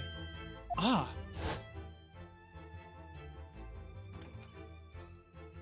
Oh, it opens squares. Look, I use this. It's my latest invention. What is that? I call it the cat flap-o-mat. I can make a cat flap for a little furry friend like Waggy in seconds. What? What's Susie up to? Mrs. Sato muttered the following words before she left. I'm a failure. I don't deserve to be a judicial assistant. What? Did she say something like that? Wait. Wait, the peephole? The peephole. I'm sorry, the peephole in the door. In the pawnbrokery. That was about the size of a cat flap, wouldn't you say? What? Oh. Oh, you gotta be fucking kidding me.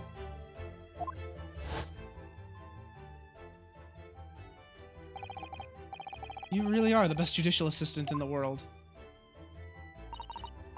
Well, that's extremely flattering. But I'm sorry to say that I've been a complete failure. There's no fucking way. Holy shit. Whatever did she mean by that, Mr. Sholmes? That night, when you left Windibanks in pursuit of the thieves, Mr. Sato made use of this contraption for a certain purpose. That is your answer, dear fellow. Now, not at all cryptic then. Sato-san used this cat flap-o-mat that night, but why? Oh my god, this is how we prove that he didn't see anything. Because the door was not built with that fucking thing in it. Your 5 minutes is over. We're out of time already? Fucking god. This is ridiculous. This is crazy. I love this. I'm grateful to you for affording us that brief recess, Mr. Reaper. I need no thanks, detective. After all, the die is cast. Is it really? The jurors are unanimous in their leanings. No doubt my learned friend will consider a summation examination. But any attempt to alter the verdict now would be utterly futile. I wonder... Mr. Naruhodo. Yes? The rest is down to you, dear fellow. What is your plan? This is down to me. I need to be careful here. If I make a wrong move, the trial will end badly. My lord, the defense requests...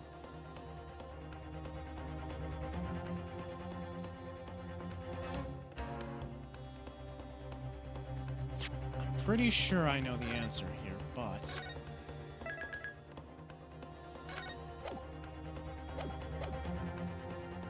I think we need further cross-examination. Further cross-examination. Objection! The jurors have spoken. Protocol dictates that you may not cross-examine a new witness now. The defense is not asking for the cross-examination of a new witness, rather to continue with the one of an existing witness. What? It would appear that a rather important detail has escaped your attention, Mr. Reaper.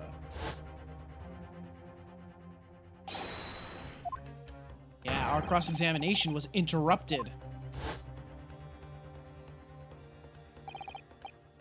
Thank you, officer. The cross-examination is hereby temporarily suspended.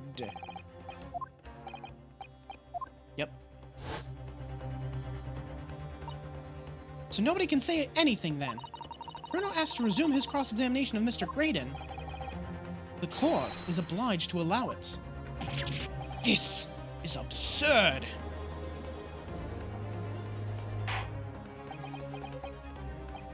I would remind those present that this is my courtroom. I concur that the defense is entirely within its rights to request the continuation of the cross-examination. However, I will not permit an unremitting protraction of these proceedings. Oh, LeBrat, thanks so much for the follow. Welcome on into the hideout. Put your feet up, relax. We got some books on the shelves over there. Don't touch those. Don't touch those books. Just trust me. Anyway. Therefore, I have decided to afford the defense one final opportunity in concluding the cross-examination.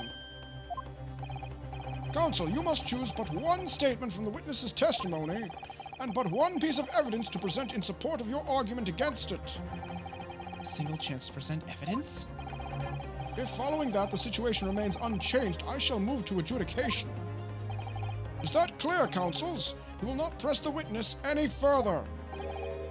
My lord. Yes, my lord. A single statement and a single piece of evidence. Most generous. Well then, Mr. Naruhodo, it's high time I fell in a dead faint. I leave this in your capable hands.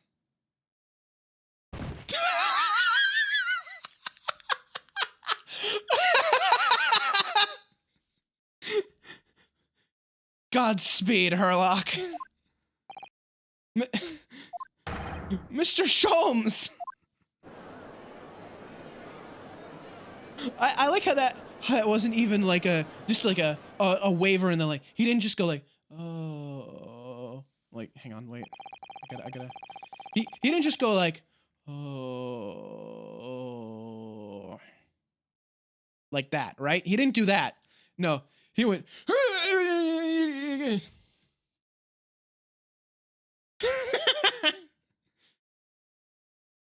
God damn.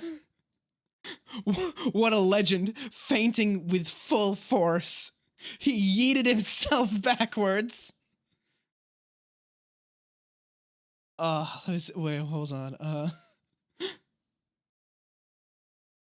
What are the books about? The books aren't really much about anything at all. I just don't want people pulling them off the shelves. Just, you know, the chances are incredibly low, but I don't want you pulling a book off the shelf. Okay? So don't touch them. Thank you.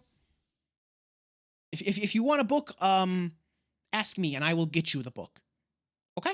Cool. Great. Glad we're on the same page there. Anyway. To stand so insouciantly before the court is in a state of such high fever. Either the man has extraordinary strength of mind or an extraordinary lack of feeling. I imagine he's feeling very little now. The detective is sleeping soundly in one of the antechambers. Strike a man when he's down, why don't you? Well then, counsel, are you fully prepared?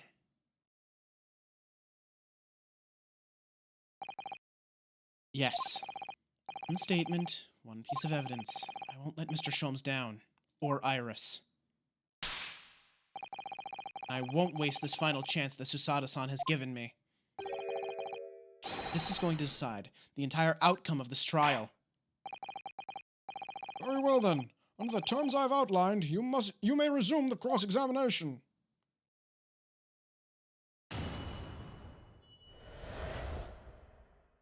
Let's go.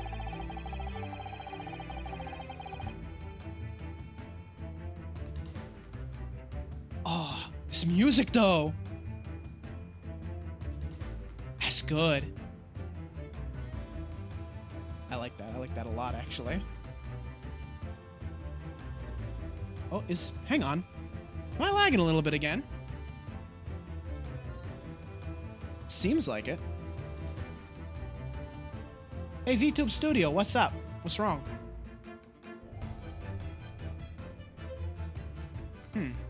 Weird.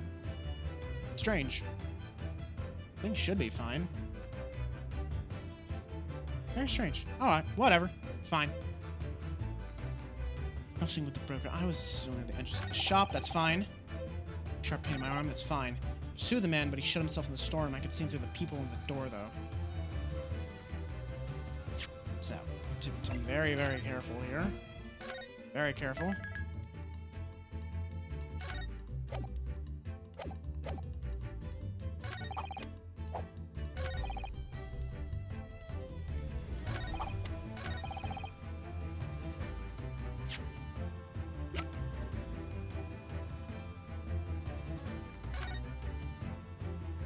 Let's see here. Is there anything, I should probably investigate this thoroughly, though.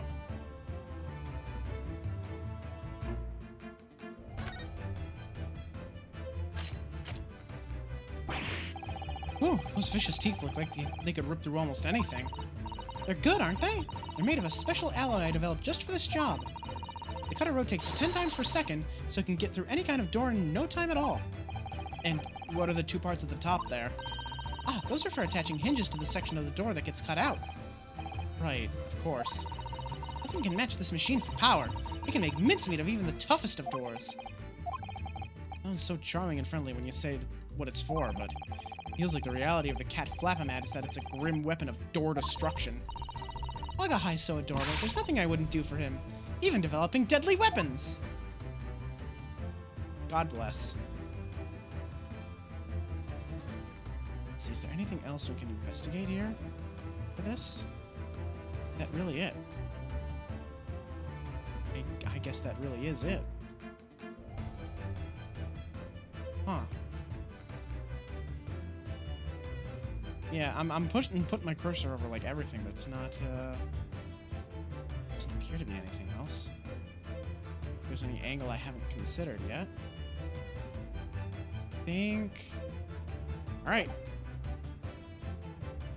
Okay. I think this has gotta be it. Objection! What on earth is that eccentric contraption, Council? Oh, it's my cat Flapomat, my lord. It makes a way for cats to get in and out of a room. It can cut through any door you can think of and make a new little door in the middle of it. That's right, my lord. It's a device for creating so-called cat flaps. Small doors for cats to come and go as they please without their owners having to open the main door. I'm sure we can all work that out for ourselves. Ugh.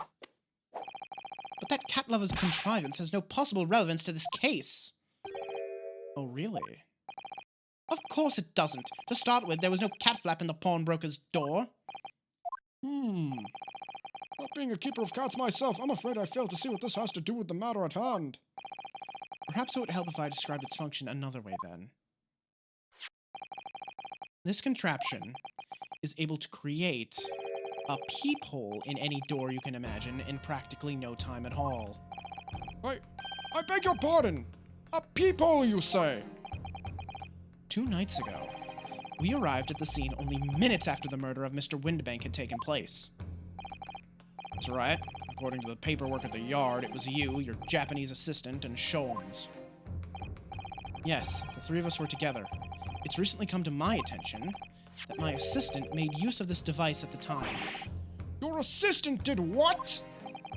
There was a peephole in the storeroom door. I can attest to that. Because I looked through the peephole myself in order to see inside the locked storeroom. This is ludicrous. What are you trying to say? Of course there was a peephole in the door. I said as much in my testimony. How else would I have witnessed the crime, for pity's sake? Yes. How could you? What? Council, kindly say what you mean. It's time. Time to strike the final blow. What I mean is this, my lord. My assistant made the peephole in the storeroom door, and until such time as she did, the door had no hole in it to look through. What? No! I like that they even preserve the animation when they swap the camera angles. That's very nice. This is a farce. Are you really suggesting that the peephole in the door was... Yes, it was created only after the incident had taken place by my judicial assistant using this device. Your assistant tampered with the crime scene whilst being fully aware of the gravity of her actions. This is a most serious act of vandalism. For which I humbly apologize, my lord. It was in the few minutes that I left the scene in order to pursue the Skulkin brothers and alert the police. Nevertheless, in the light of this new information, it becomes apparent that Mr. Graydon's testimony is riddled with holes. Riddled with... Explain yourself, counsel! The majority of Mr. Graydon's testimony that appears to incriminate the defendant is based upon what he witnessed through the peephole in the storeroom door.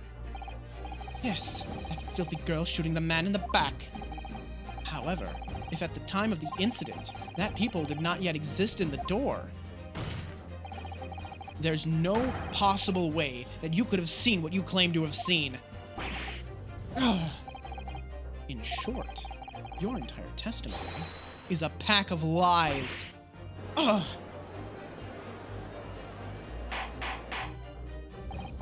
Order! Order! Order!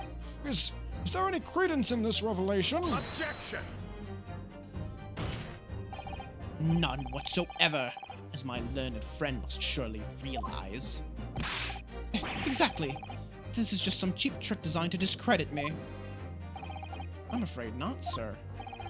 Of course it is. Do you seriously expect people to believe that a plaything can cut through a solid wooden door? Oh yes, I designed it to be very powerful. It can cut through even the toughest of doors. That's absurd. I don't believe it for a second. I had a feeling you'd say that. What? Waggy! Cooey! Time for dinner! No. Iris? Iris. You're wonderful. You're a sweetheart. You're brilliant. Please tell me you did not cut a cat flap into the courtroom door.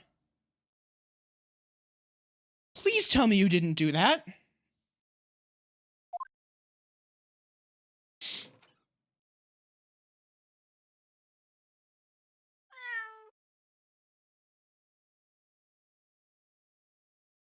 There he is. There he is. Here comes the boy. Hello, boy.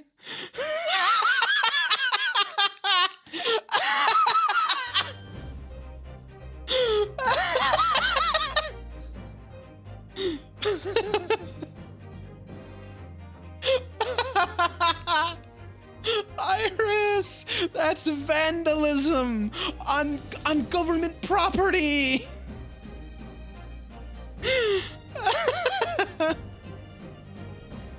Well, Young lady, this is the Old Bailey. One does not make cat flaps in the oak paneling at the Old Bailey. I'm not done yet, don't worry. This doesn't mean that the peephole in the storeroom door at Windibanks was made by your machine. And there's no way you can prove that it was. No? But it's easy. What? The cat flaps my cat flapping mat creates are all of a fixed size. And the dimensions of the people at Windibanks are an exact match. Ugh. Old Silky's lost for words. Excellent work, Iris. Thank you. Thank you for the vandalism charge. And now it's my learned student friend's turn to be lost for words, I feel. I believe your judicial assistant has already left the country for your Eastern Island home. Well, yes, that's true. Then you may have some difficulty in establishing all the facts. For the sake of argument, let us assume the peephole has dimensions that are a perfect fit for this contraption. In that case, when was the peephole cut? The prosecution demands proof of your answer. Oh, wait. Hang on. Let me actually see. I think... Where is it? I think we can... Wait a minute. Yeah, look! There's no peephole! And there it is! Oh my god! Holy shit, I could have... If I had been just a little bit more observant, I could have blown this wide open, like, hours ago.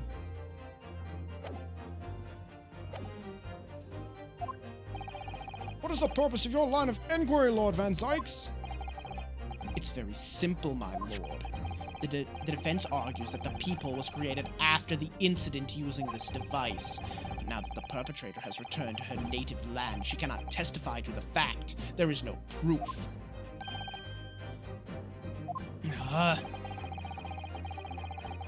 And for as long as the defense remains unable to prove when the peephole was made, my learned friend's claim amounts to nothing more than a baseless accusation. What? Indeed, that is so, Lord Van Zykes. Well, counsel. Don't give up now, Runo. This is the time to create your own opening and force your way through. I don't know if I can do this, but I do know one thing. Susato-san is the greatest judicial assistant in the world. Very well. The counsel for the defense will present evidence to support the claim made. Proof that the people in the door of Winterbank's storeroom was created after the event and not before. Ba-da-ba-ba-da-bop! Take that! What are you? A print from that detective's infernal cameras again. My judicial assistant, Miss Susato Mikotoba, is an extremely intelligent and capable woman, which is why I never had any cause to doubt that she would have considered this scenario and made sure I had the necessary proof. And the necessary proof is this photographic print, counsel. This print shows a scene in the shop moments after the defendant entered the premises. Agreed. And it also shows the accused mercilessly wielded a gun in the direction of the defenseless broker. But more to the point, it pictures the storeroom door in the background. Let me see that print again. I don't believe it! This is really quite remarkable. The door to the storeroom is completely devoid of a peephole of any description. Ugh! Mr. Graydon, you couldn't possibly have witnessed the crime as you claim to have done, because at the time it happened, there was no peephole in the door. Ugh. In other words, your testimony is a catalog of lies.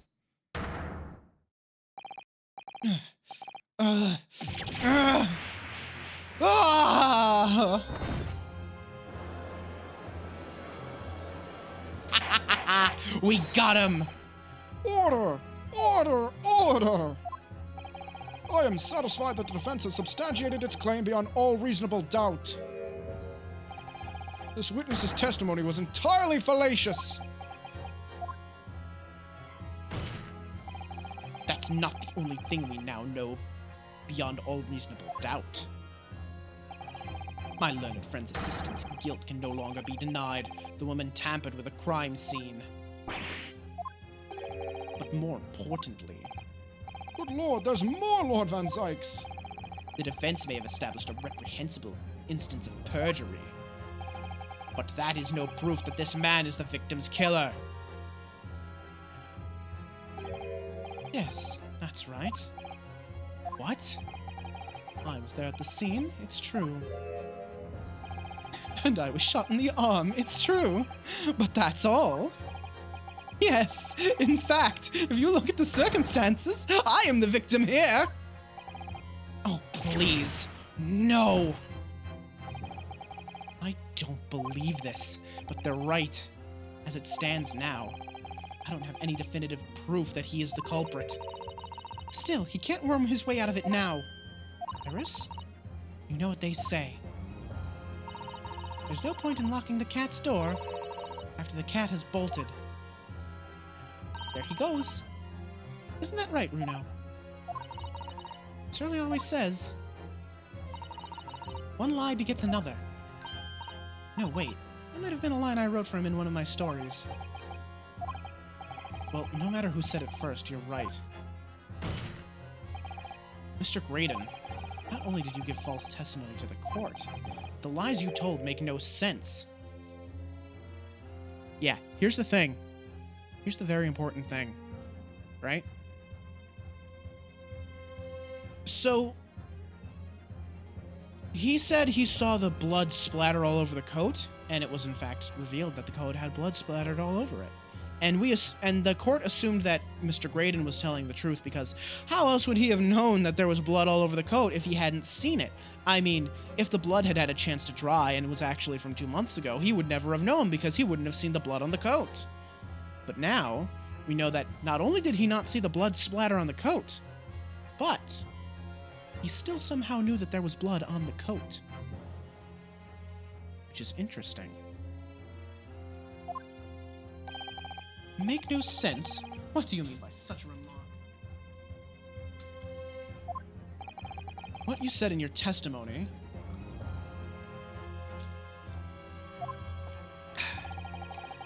reveals that you know something you shouldn't have known. In other words, there's a fundamental inconsistency in your statements. What? Objection! This is provocative talk, counsel. Won't you enlighten the court? Explain this alleged inconsistency. I was right.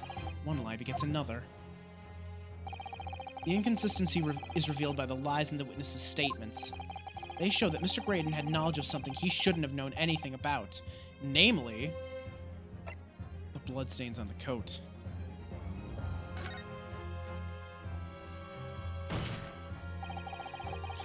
The bloodstains that were present on Miss Lestrade's coat. That's right, the victim's blood spattered all over her when she shot him. But how could you possibly have known that? Obviously, because I saw her do it through the peephole in the...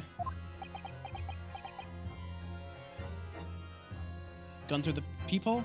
Nah. It's just his gun. He made up the whole thing about the gun coming through the peephole. It could have just been his gun. It was his gun. I'm almost certain it was just his gun. He just pulled it out of his pocket, shot the man, put it back in his pocket. He just made up the story about it coming through the peephole.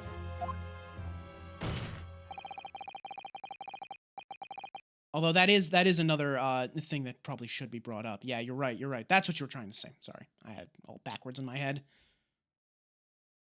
The point is not that you lied in your testimony, Mr. Graydon. It's the nature of the lie you concocted that is so revealing. You're not making any sense.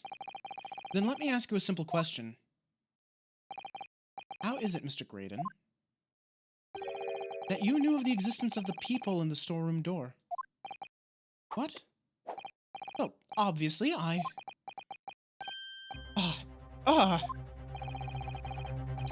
Has the cat got your tongue, witness? The peephole in the door was made after the incident occurred. Once I returned to the shop, having failed to catch the two burglars, Scotland Yard's investigators arrived immediately. Since that time, the police have been at Windibanks constantly, carrying out their investigation. Isn't that right, Inspector Gregson?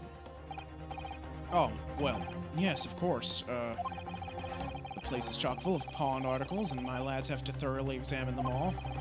So I gave the order to have officers working around the clock in shifts so we get through it all. And consequently, there's no way you, Mr. Graydon, could have gained access to the shop. Therefore, you should have known nothing about the people in the storeroom door. So the fact that its existence forms the basis of your testimony is completely inexplicable. Objection!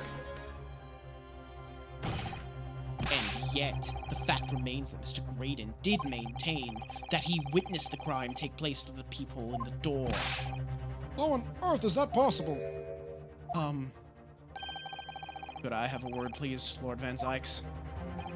Speak, Inspector. It's just that I really ought to be getting back to the station now to put in my report. There's really nothing more I can add to this testimony, so if it's all the same to you... Permission denied. Oh. It's not all the same to me, Inspector. Not at all. You will remain exactly where you are until this trial concludes. Of course, sir.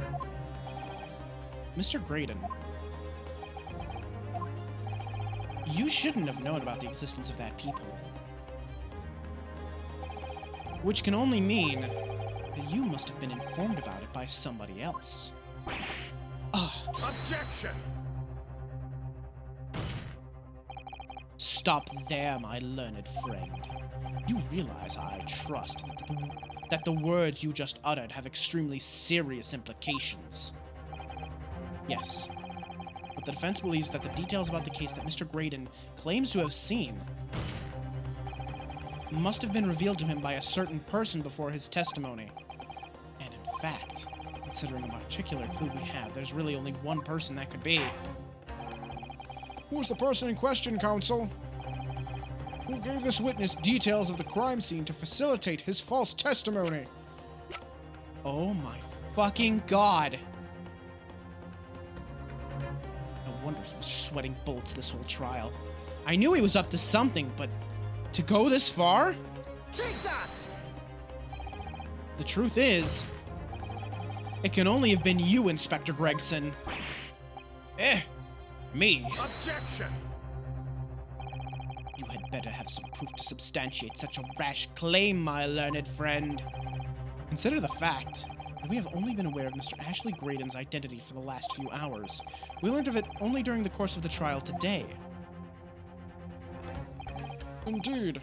Preparations for his testimony were made in great urgency during our hour-long recess, while the police executed the subpoena and brought the man here from the communication station. And until that time, Mr. Graydon would have had no idea. No inkling that he would suddenly be required to appear in court. Are you suggesting that until such a time as he was summoned? Yes, my lord. Until then, it's reasonable to assume he knew nothing of the people. It was only once Mr. Graydon was in the stand that he realized his position.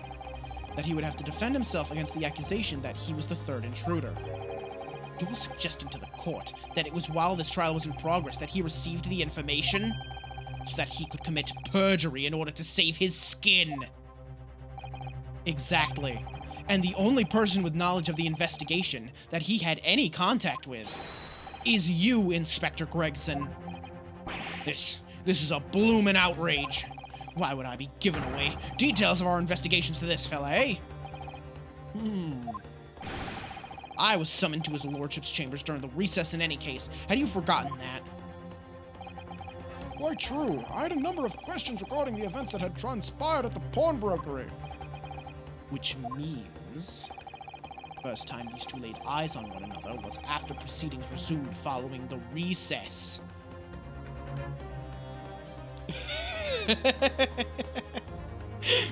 God, Shia! Alright, that's deserving. That's deserving. Goodbye. Get out of here. Enough of this pun nonsense. Be gone. Anyway. Okay, so yeah, if they hadn't talked to each other before then, since then they've been in full view of in the stand, where such illicit discussions couldn't possibly have occurred. Ooh, I just remembered something, Runo.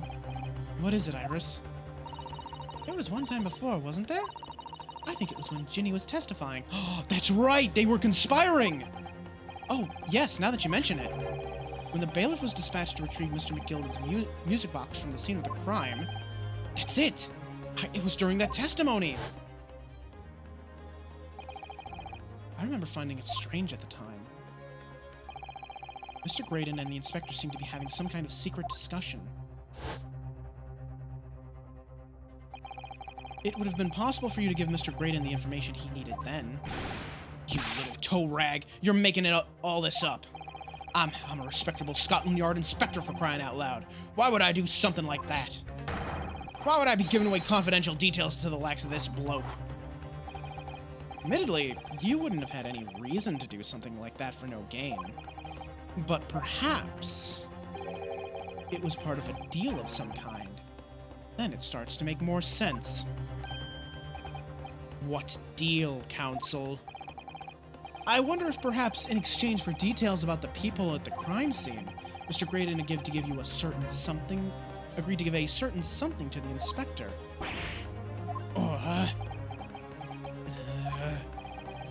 I'm sure I need not remind the inspector that, if found to be true, striking a deal of any kind with a witness would be considered a gross case of malfeasance. Well, Objection! it's becoming clear that jumping in with accusation is this Nipponese student's specialty. I don't do that.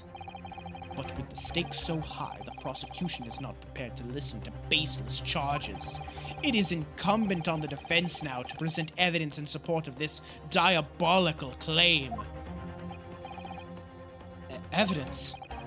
Just what are you proposing that the inspector demanded of the witness in return? The court must see proof of this alleged deal. Inspector Gregson really did strike a deal with Mr. Graydon. Then logically, there's only one thing he could have asked for. That must be it. You think it could be? Yes. It's the missing link that would join all the dots together in this puzzle. I must press you for an answer now, Counsel. What evidence explains the nature of the alleged deal that Inspector Gregson made with the witness? It would be the second disc, right? Have to be. Let's see. Now, how do I...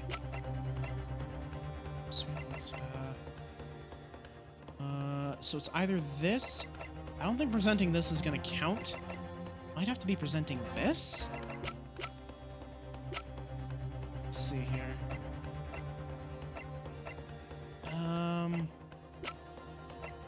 Paper McGill's case notes. Examine this again. One gentleman's overcoat. Yeah, that's right, because the discs were both in the overcoat. Or... hang on.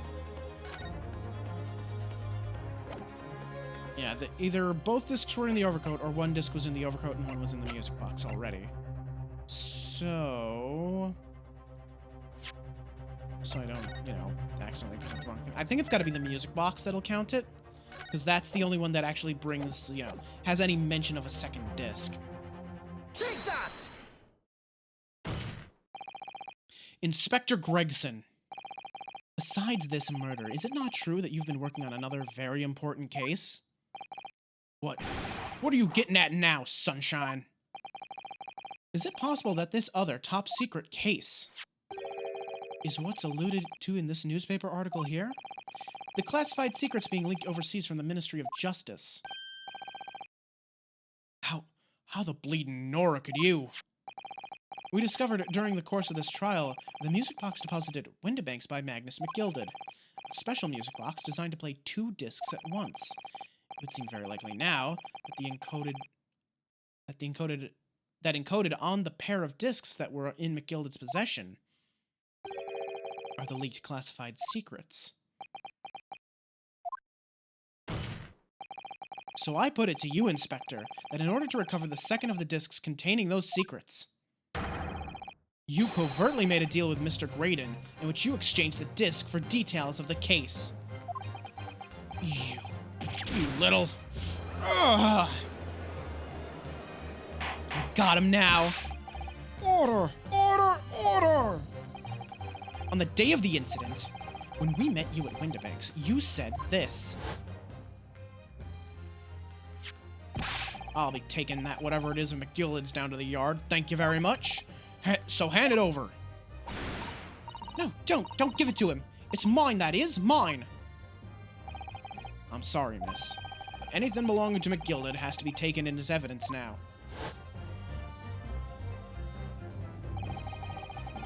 Scotland Yard already knew that at that time, isn't that right? That Magnus McGilded was involved in the stealing of government secrets. My orders were, recover the medium used to convey the secrets leaked from the ministry, and do it on the QT. Strictly hush-hush. And that explains why, when I presented this disc as evidence to the court, you objected so heavily, I presume. Because you knew that it contained highly confidential information. Blimey, not likely. I mean, I wasn't sure of that myself. I realized there was a possibility, that's all. Inspector, surely you're not saying that in order to acquire the second of these music box discs, you did indeed reveal confidential details of the crime scene to the witness? You aid and abet this man in giving false testimony! There's no other way that Mr. Grading could have known of the existence of the peephole. It's the only explanation. A deal was struck between these two men. No! Ugh. Here we fucking go, baby. Objection. Blow it all apart. If, and I stress if, this sobering assertion turns out to be founded in truth, it would mean that the second disc is, as we speak, here in this very courtroom. Wait, what? In this room? How could you possibly make a claim like that? Because Inspector Gregson is a Scotland Yard detective. What? What's that supposed to mean, eh? As a seasoned policeman, the inspector will have approached this alleged deal with caution. Certainly he would not have accepted a gentleman's agreement in this matter. No, he would have insisted on having the article agreed upon in the palm of his hand. Good gracious, then you mean to say Inspector Gregson already has the item in question in his possession? He has the second disc actually on his person! Yes! The defense demands that the inspector is searched at once. Definitely! They could only have struck a deal with each other when Ginny was testifying before, and Craigsy hasn't moved from the witness stand since. My lord, please, order an examination of his personal effects immediately. Well, Inspector,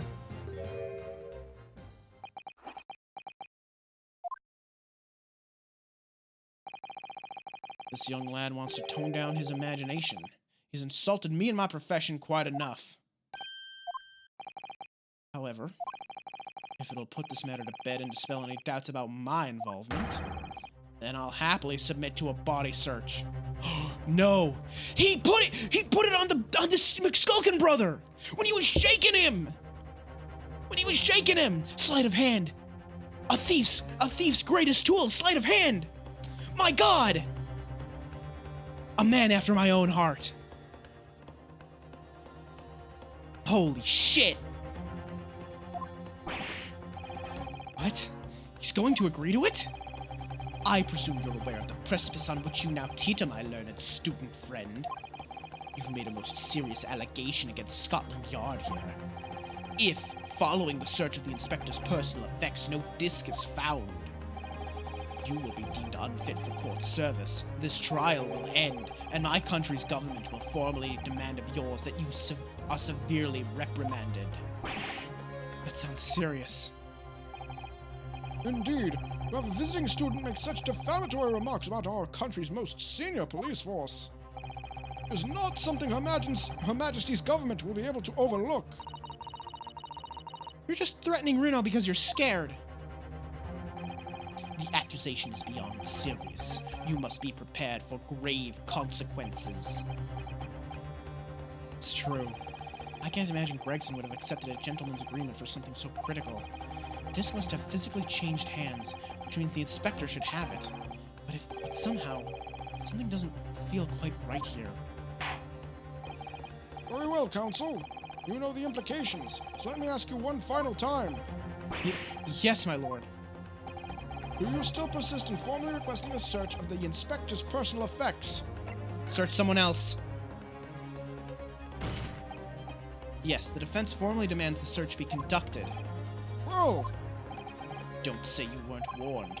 But your typical Nipponese stubbornness may well land you in hot water this time. Perhaps the lesson will do you some good. Fair enough. I got nothing to hide. Very well, then. Bailiff, conduct a search of the inspector's personal effects, please. There we go. God damn it. The defense demands a search, but not of Inspector Gregson. What? Now what's all this? I'm the one you're accusing, aren't I? I thought you wanted to search me. No, Inspector, not you. Somebody else. What's the meaning of all this, eh? Lost it at last, have you, sunshine?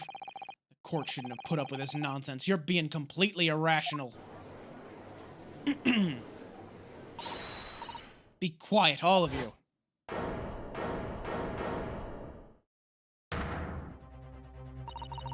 Bruno's doing what you all told him to do, and having the courage of his convictions. So you should respect that and listen to what he has to say in good faith. Because that's the British way. Well said, young lady. Indeed, this court is in awe of the defense counsel's conviction and eagerly awaits his next words. You what? Now don't be hasty, my lord.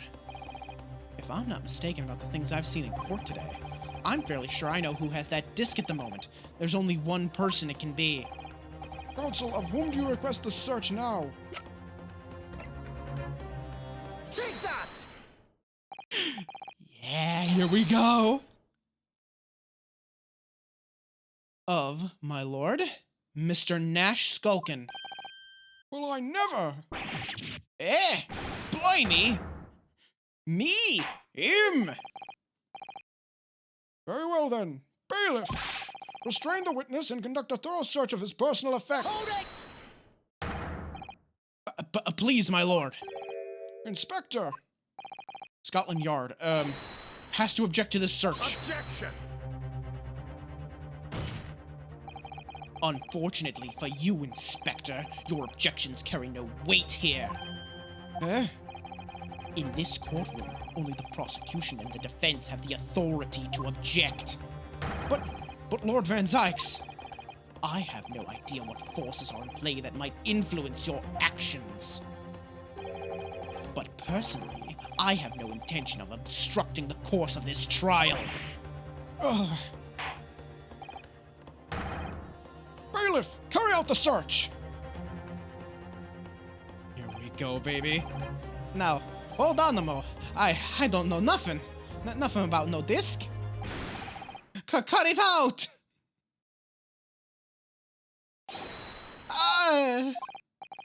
Here, my lord. In the witness's pocket. I found this. Yes! Let's fucking go! Good lord, that's... Another music box disc. I don't know nothing about it. Nothing.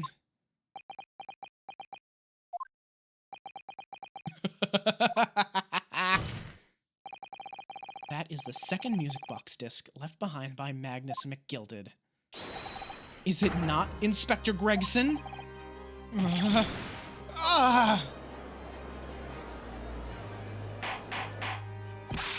Order! Order! Order! Mr. Skulkin, what have you to say for yourself? Gordon Bennett! I mean, just Gordon Flamin' Bennett! I swear I didn't know nothing about that disc, honest to God! Counsel, would you please explain what exactly is going on here?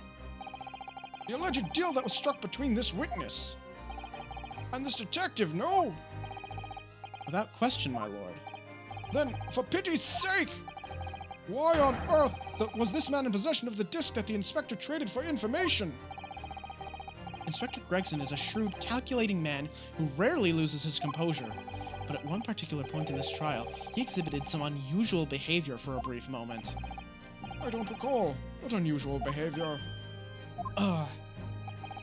It was, yes, during my cross-examination of Mr. Graydon. Tell me, Mr. Graydon, when you left the pawnbrokery that night, was it by any chance with the second disc in your jacket pocket? I admit to nothing of the sort. While Mr. Graydon answered my questions, the inspector appeared to have grabbed Nash Skulkin by his coat and was shaking him violently. Yeah, he did and all. Thought me noggin was gonna fall clean off, I did. I was wishing I'd been born as me brother, I was. And what exactly happened to make the detective attack you like that? I ain't got a clue. He just suddenly turned and grabbed me whistle like that and started shaking me. Why the blazes didn't you mention the third gun when we got you down to the station? That's what he said. Held it right down me ear hole, he did. Me head's still throbbing now. The way the detective behaved then was extremely out of character. Looking back now, it must have been then that he did it. That was the opportunity Inspector Gregson created for himself in order to hide the disc. Well, bless my wig! He hid it! You. I'm afraid I fail to comprehend the motive here. If the detective had acquired the disc he was after, why on earth would he then proceed to hide it in another man's pocket? This is a court of law. He could have submitted the item as evidence. It would appear, my lord, that the inspector was not at liberty to do that. Why ever not? As the man himself revealed earlier, his current assignment has some special conditions. My orders were, recover the medium used to convey the secrets leaked from the ministry, do it on QT, hush hush. Yep. Hush, hush. A top secret assignment, is it? As far as we're aware, the information stolen comes from confidential government communications. It would seem that if that information were to be revealed in court as evidence, it would be problematic. Does that sum up the situation, Inspector? I'm operating under direct orders from the ministry. I'm afraid I'm not at liberty to answer that question. So, realizing that there was a chance that you may be searched here in court, you took steps to hide the disc you had acquired from the witness. Oh, does this mean... He only pretended to attack Mr. Skulkin in order to get close enough to him to slip the second disc into his pocket. So it was all a pretense? Well now, Inspector Gregson, and you, Mr. Graydon, are you prepared to admit to the accusation made against you of this alleged deal?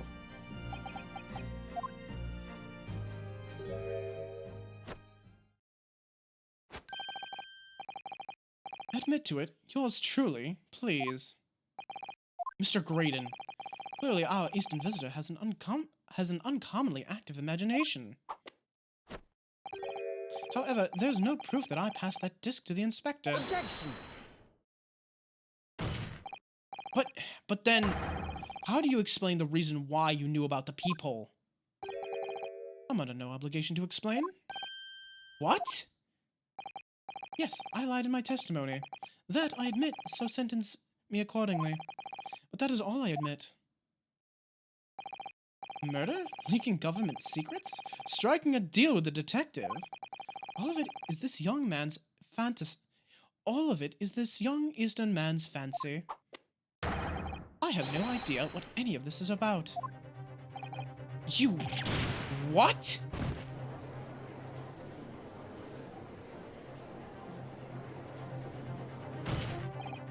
Well, what about you then, Inspector Gregson? You admit to making a deal with Mr. Graydon in order to acquire the disc?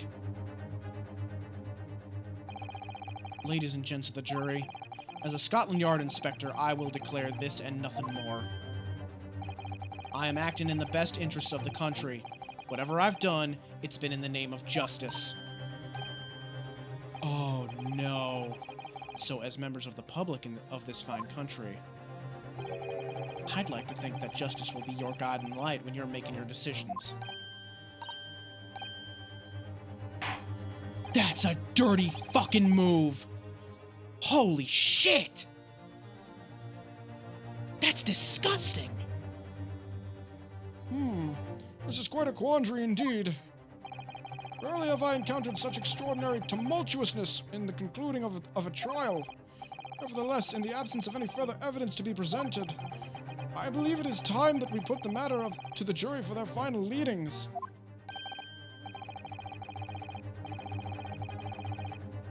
Well now, as a fellow servant to the Queen and country, I must say I sympathize with the old inspector. Yes, he's a dependable man, I'm quite sure. In service, one becomes a good judge of character. Even crossing your eyes doesn't help when it comes to looking at this case. It's all blurred to me. Well, as a fellow professional, I'd like to put my faith in the detective, really.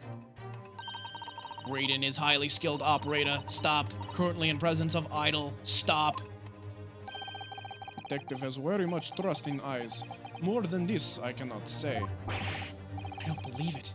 These 6 jurors are... They're going to believe Gregson if they declare their decision now. Is Ginny going to be found guilty? Managed to produce some definitive evidence right now, then we're going to lose. Either some proof that Graydon killed Mr. Windibank or stole those government secrets. Or some evidence to force Gregson into admitting that he struck a deal with the witness. Well then, counsel. I think it's time I imposed on the jurors to declare their final decisions, no? That is, unless you have some compelling evidence you have thus far not presented to the court. If I let the judge call on the jurors to announce their leanings, Gina will be found guilty. So there's no choice then, Runo. You have to throw some more evidence at them. This is it now. It all comes down to this. Who do I present evidence against? Gregson or Graydon? Okay, so hang on. Let me think through this. And I'm going to ask the gallery, the chat, to not make any guesses, okay? I do kind of consider that hints, answers, whatever the hell. If you have a guess, I'm going to ask you that you keep it to yourself, okay? So let me go back through the history here. Either proof that Graydon killed Mr. Windibank or stole those government secrets, or some evidence to force Gregson into admitting that he struck a deal with the witness. Okay, so either we force Gregson to admit that he struck a deal, or proof that Graydon killed Windibank. I think...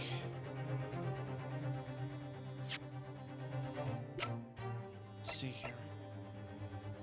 Lodged in Mr. Sholmes' pouch. It was caused one of the files to explode, entering Mr. Sholmes. I think this is where the gun comes into play, right? Because how else would he have taken the gun from the scene? It didn't come through the peephole. How do we present that?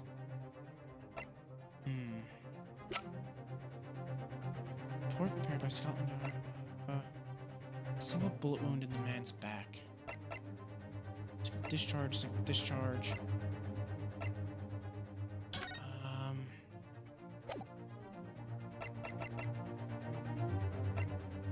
Let's see here.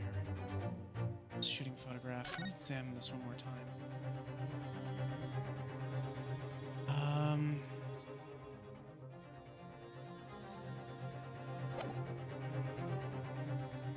I think we present. It has to be against Graydon. Mr. Graydon, there is one final piece of evidence I would like you to see. You misguided fool. Whatever you intend to show me now, you'll be wasting your time. I have nothing left to lose. I assure you, I will admit to nothing. This is my last chance. It looks like I'm going to have to force his hand here. One final piece of evidence to get him to admit to the deal he clearly struck on the stand.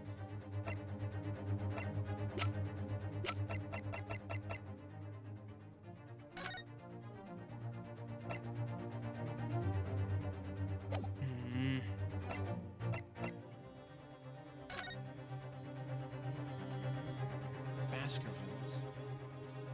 This has to have something to do with something, right? Wait, could it be this? Could this have something to do with it? We don't even know what it's about yet, though. How could it? I mean, the chapter is named after this.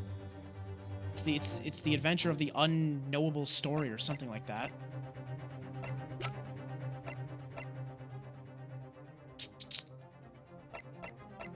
So either we ask him to explain where the third gun came from. Well, he would just say, well... could he?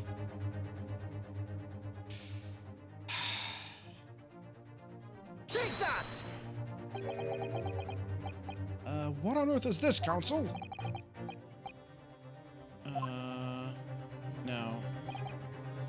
Perhaps irrefutable proof of the corrupt working of my learned friend's mind. Yep. It's wrong. Right. There's no love lost between them, clearly. It was strictly business. If you think about it, murder and treason are both such serious crimes. Yeah, it's punishable by death, so I don't think old Silky's going to admit to either anytime soon, do you? No, but Gregson, on the other hand, he's just refusing to admit what happened. He's sworn to secrecy out of a sense of duty. I wonder, Gregsy's lips are sealed because he's determined to do his duty. Then perhaps to prise them open, going to have to be determined enough to do your duty too, Runo. Of course, he'd do anything to follow his orders, so... Oh. Oh!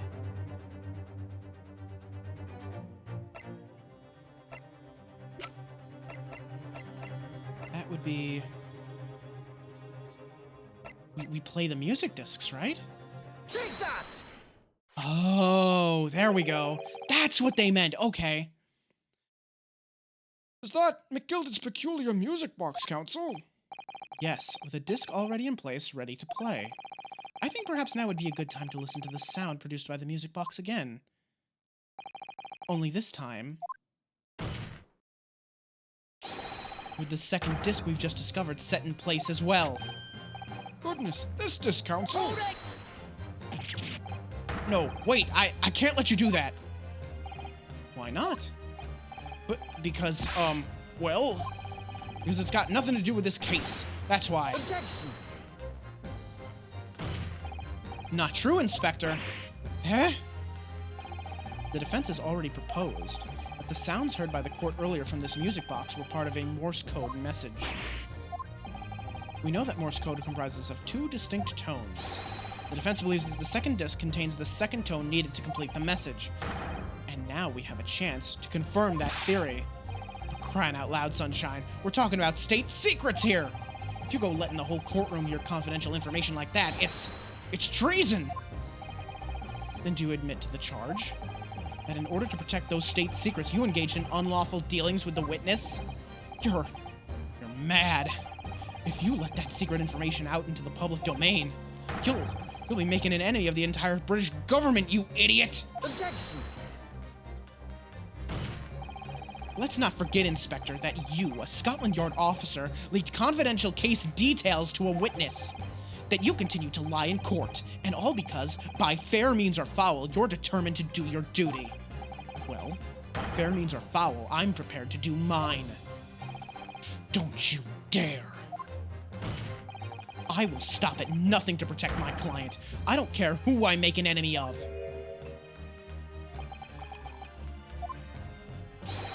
My lord, if you please, the court must hear the sounds made by that music box. Come on, Van Sykes, for Pete's sake, stop him! Objection! There it is! There it fucking is! Inspector, you should know my methods by now. I'm a prosecutor. I'm no Scotland Yard puppet. In this courtroom, my duty is to the law. So let me propose a toast to uncovering the truth by fair means or foul. No!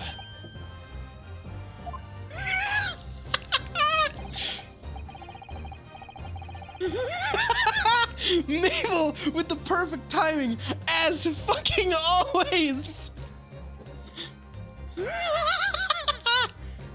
Very well. The defense's stance here that of the very well. The defense's stance here and that of the prosecution has been made very clear, I feel.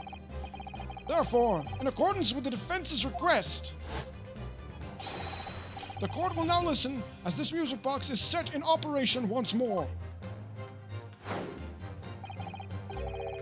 This time, with the second disc in place and both discs playing simultaneously. Is he gonna let it happen?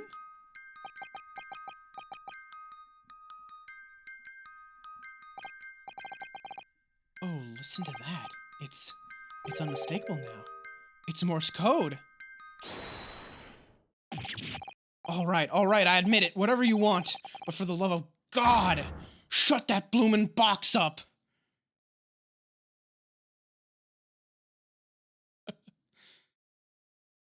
Got him. We fucking got him. Holy shit! Let me ask you again then, Inspector Gregson. Did you or did you not strike a deal with the witness next to you in the stand, Mr. Ashley Graydon? Specifically, did you furnish the witness with confidential case details in exchange for this music box disc? Did you reveal the existence of the people in the pawnbroker storeroom door, Inspector? I did. Ugh! Stop! What are you doing, man? It's all exactly like the young Eastern lawyer said. The trial resumed after the recess, and we were stood here in the stand together. That's when he approached me with the deal. Shut up, you imbecile! Shut up! Psst, you there. You're the detective who turned up at the pawnbrokery the other day, aren't you? I may have something you're looking for, Inspector. With me at this very moment. So how about a trade? I suggest you accept. Or information that may make certain individuals uncomfortable will soon become very public indeed. I couldn't let that information become public knowledge, not under any circumstances. So I accepted the man's proposal, told him details about the case that should have put him in the clear. People in the storeroom door, and the bloodstains on the overcoat. By giving false testimony, this witness intended to have the defendant wrongly accused of murder. Inspector, you knew that. Yet you still revealed those details to facilitate the witness's perjury. Did. But then it turned out the people had only been made that night after the incident took place. Scotland Yard wasn't aware of that, if I'm perfectly honest. Well, Mr. Graydon, what do you have to say for yourself? There's nothing and no one left for you to hide behind. You struck a deal with the inspector in order to escape conviction of a very serious crime.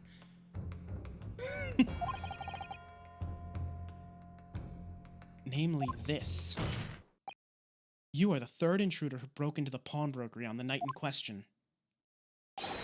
And you perpetrated the murder of the proprietor, Mr. Pop Windebank. You!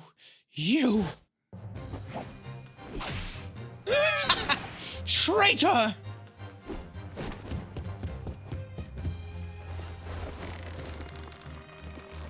Holy shit! My God! Bailiff! Bailiff! Restrain that man! At once! My God! Mabel, please! Made him spit out his chips! You're right! It's all over.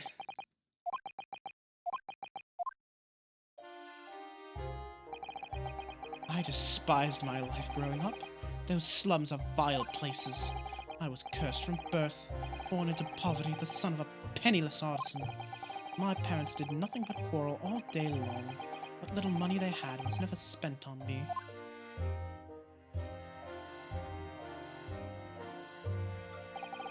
So I set about studying, to better myself, to one day escape from that hellhole. You eventually became a communications officer. I admire your determination. Then you decided to sell government secrets? Why? Isn't it obvious? Because I wanted money. Even now, years later, the nightmares of my life in the slums wake me in the small hours. I wanted to drown them out.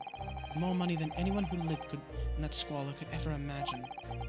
One day, I met him. Mr. Magnus McGill.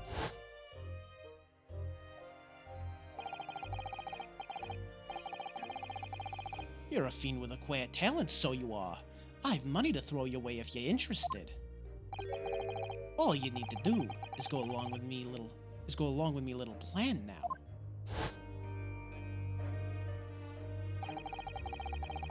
It's Alistair's backstory? Wait, no. Wait a minute. I was to steal the Ministry's telegraphic message logs, and McGilded would buy them for a handsome sum. I was responsible for inspections of the Ministry's communications office. It was a simple enough task. The lure of the devil's offerings. How easy it is to succumb. But you must surely have realized the seriousness of the crime you were committing. And for that reason, I took great lengths to ensure that my actions were untraceable. By using the music box. My father was a brickmaker, though my mother divorced him when I was still a child. Yes, Mr. Mason Milverton. That's right. He was very skilled with his hands. He'd once been a music box maker's apprentice. I imagined his skills would be sufficient to create a machine that could generate Morse code. So I sought out my father again to employ his services. It was the first time I'd seen him since I left the slums 10 years earlier.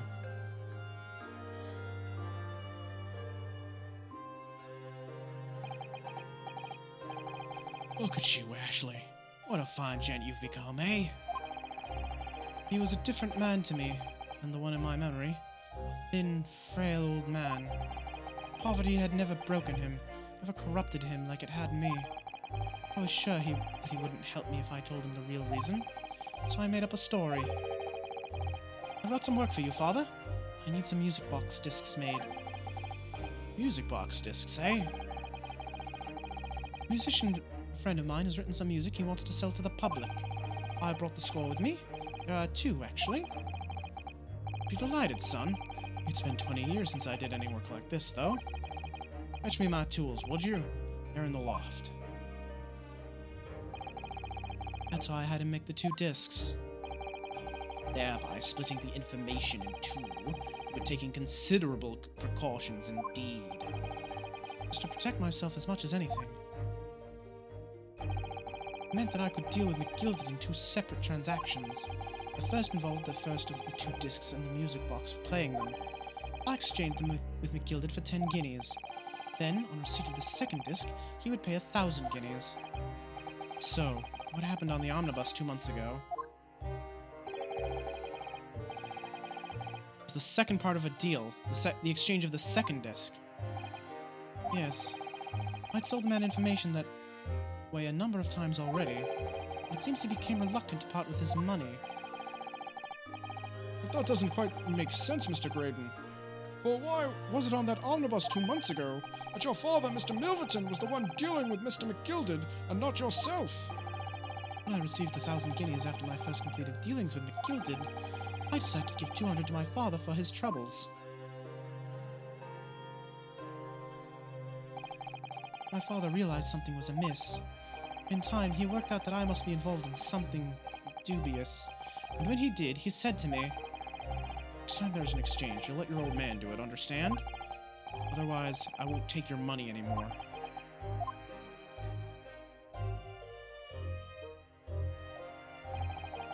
That was my father's way of dealing with it, I suppose.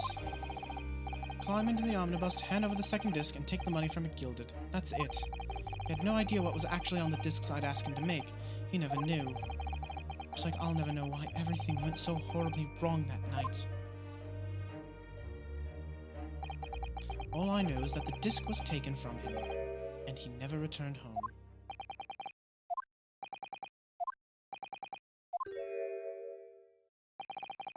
It was only then that I found out what sort of a monster McGilded really was. So after 10 years of not once uttering it, I swore on my father's name.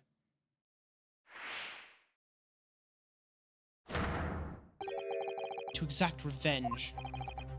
Revenge?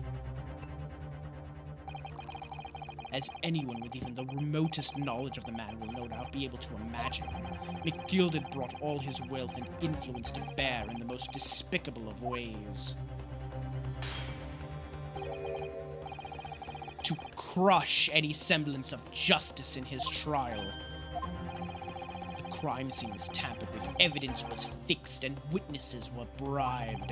That trial 2 months ago was a farce from start to finish.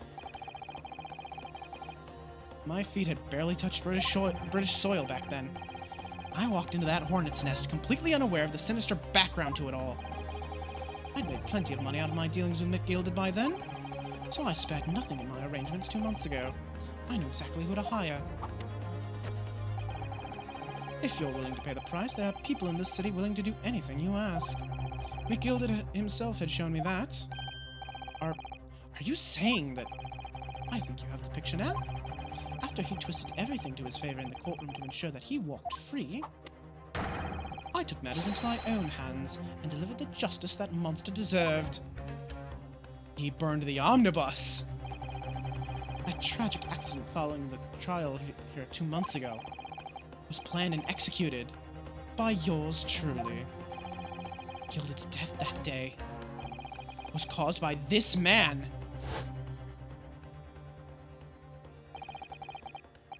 Everything's ready, sir. If you'd follow me into the courtroom. What's this, officer? 'Tis sooner than I was led to believe. I hope it's not inconvenient, sir. There were some changes to the schedule. Well, I must be making tracks now. 'Tis time for the inspection. They're going to examine the omnibus again, so I'm told. I asked if I could be present for it myself. So that policeman who came to tell McGilded he could examine the omnibus again. That's right, an imposter. Hired by me. McGilded used his wealth to manipulate the trial. Just getting something ready. Okay. He paid the people to adulterate the omnibus with all manner of false evidence and threatened witnesses to lie in their testimony.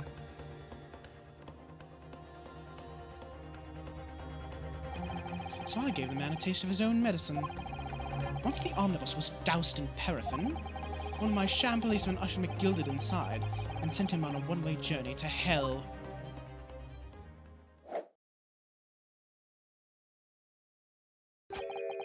An eye for an eye.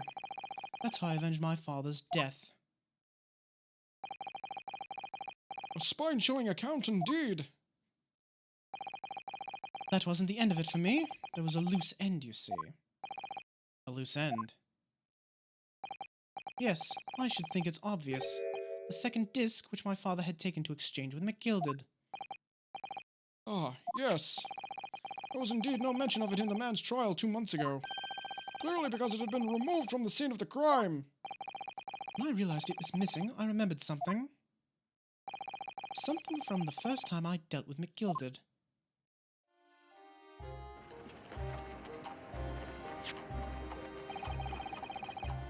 This is the first of the 2 discs, and the music box you need to play them. Well, look at that now. What an ingenious little invention. So then, as promised, 10 guineas for you, young man. What's this? Windibank's pawnbrokery? Aye, there's a pawnbroker's ticket, so it is. You can use it to redeem an article I've deposited there for you. There's no need to give the name, just hand over the ticket and tell the fiend the watchword. I put a jewel in pawn for you. It'll fetch a good 10 guineas if you sell it, so it will. I've never heard of a pawnbrokery being used in quite that way before. Have ye not, Mr. Graydon? London's pawnbrokeries are very useful places, you know. Each one is like an extremely secure vault.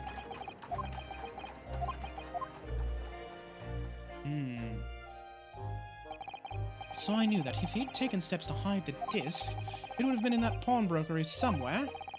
On the night he killed my father, he must have entrusted the ticket to someone. Yes, to Gina. I remember now. That when we first met you in Windibanks that afternoon 2 days ago, you had a description of Miss Lestrade written down. How did you know who you were looking for? From the trial, the pickpocket's testimony was clearly peculiar. Anyone could see that. I realized immediately that she was another of McGilded's pawns. He must have threatened her somehow. I was fairly convinced it would be her who had the ticket, so I started to make some enquiries. I had a strong suspicion the girl would come out of the woodwork on the redemption deadline. He was absolutely right. And yes, sure enough, she did. All I needed to do was wait until the girl went to Windibanks to redeem the articles. But unfortunately, she redeemed only McGilded's overcoat and the one disc that was in its pocket. The all-important music box with the second disc inside was missing, because it had already been forfeited 2 days earlier. I was unaware of that fact. Had I not been, I could have avoided my nighttime excursion. Meanwhile, as our investigation into the stolen government secrets was progressing, we'd picked up on the fact that McGilded was involved. Inspector! You've recovered fast. My orders were to recover the stolen information as quickly as possible. So we started gathering the fellow's possessions and examining whatever we could lay our hands on. We had a full-scale investigation going on at the yard, but we had to keep it as quiet as we could.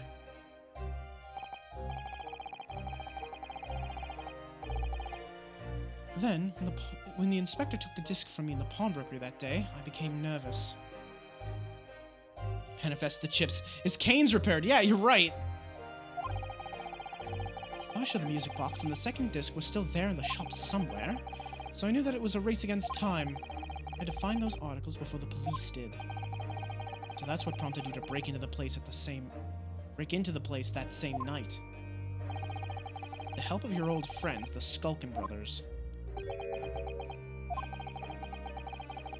What happened that night in the pawnbrokery, I can only describe as a nightmare. While Nash and Ringo was searching the counter, I'd located the music box I'd sold to McGilded on the shelves of forfeited articles. And the second disc was inside. Yes, I slipped it into my pocket with a very deep sigh of relief. Then, something entirely unexpected happened. What are you doing in my shop?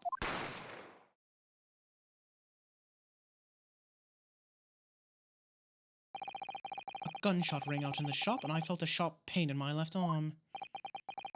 Broker fired his gun, and the bullet pierced your limb. Yes, exactly. But unfortunately, I decided to bring my own gun with me that night, just in case.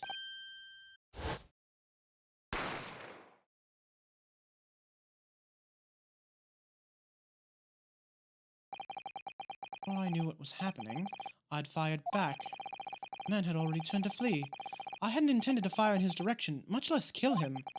But unfortunately for both of us, the bullet hit home. It struck him in the middle of his back as he fled through the storeroom door for refuge. A sorry tale.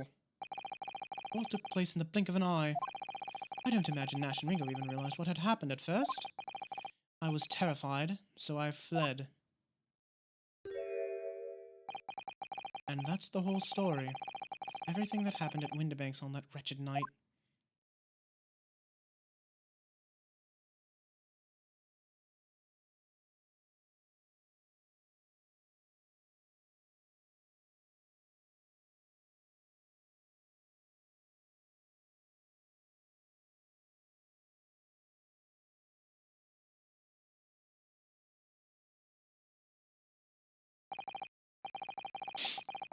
Mabel, please. Please, we're trying to have a solemn moment here. Earlier, you called McGilded a monster.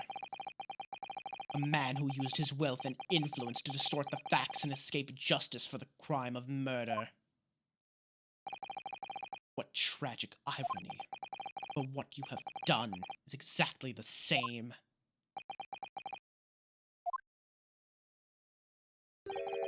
You've become the very monster you saw and despised so deeply in McGilded. Yes, I think I have.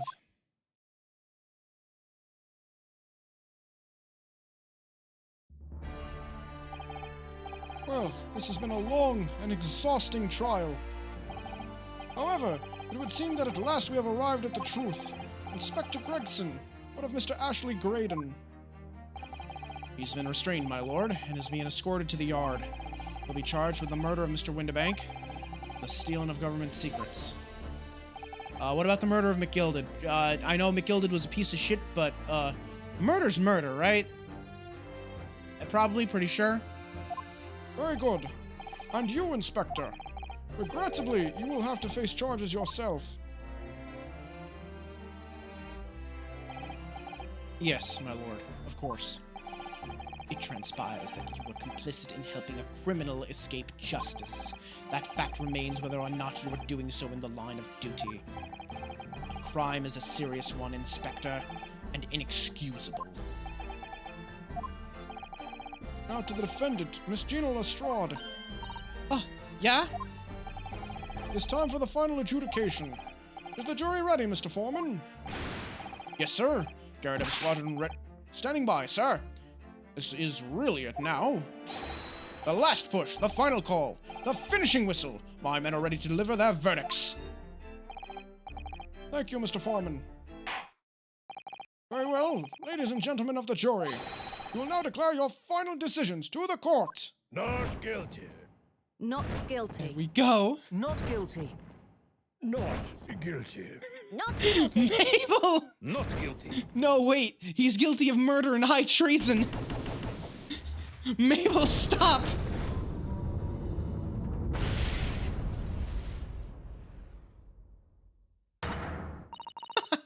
That's the stuff. I'm off the hook. Finally, Runo, you managed to do it. Finally is the word. I really wasn't sure if we'd come out on top for a while there. Sissy was right. You're the best lawyer in the world.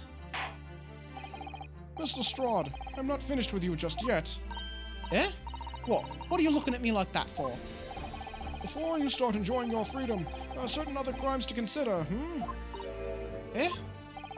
2 months ago, in my courtroom no less, you gave false testimony, did you not?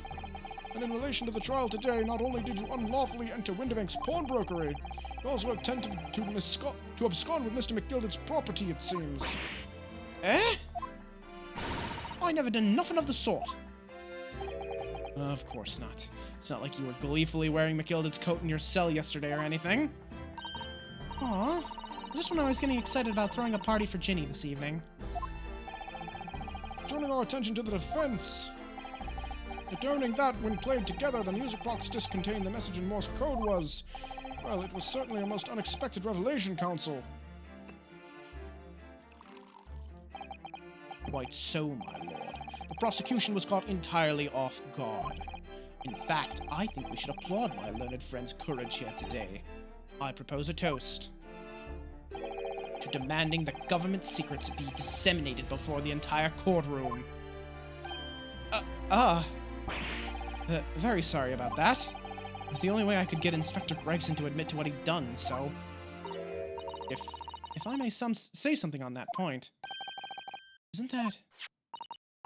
It's, about the sounds produced by the music box before. I do wonder if that was really Morse code at all. What are you saying, madam? Oh, well, it's just that I'm really rather fanatical when it comes to Morse code, you see.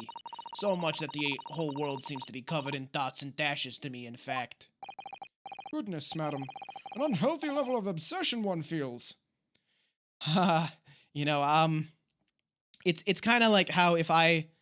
occasionally I go on Minecraft binges. It's been a very long time since I've been on one. But, like, at the peak of when I was playing a lot of Minecraft, like, years ago, I saw the whole world in blocks. I can kind of relate to that. But I must say that in my opinion, the sounds produced by those 2 discs were nothing more than that. A meaningless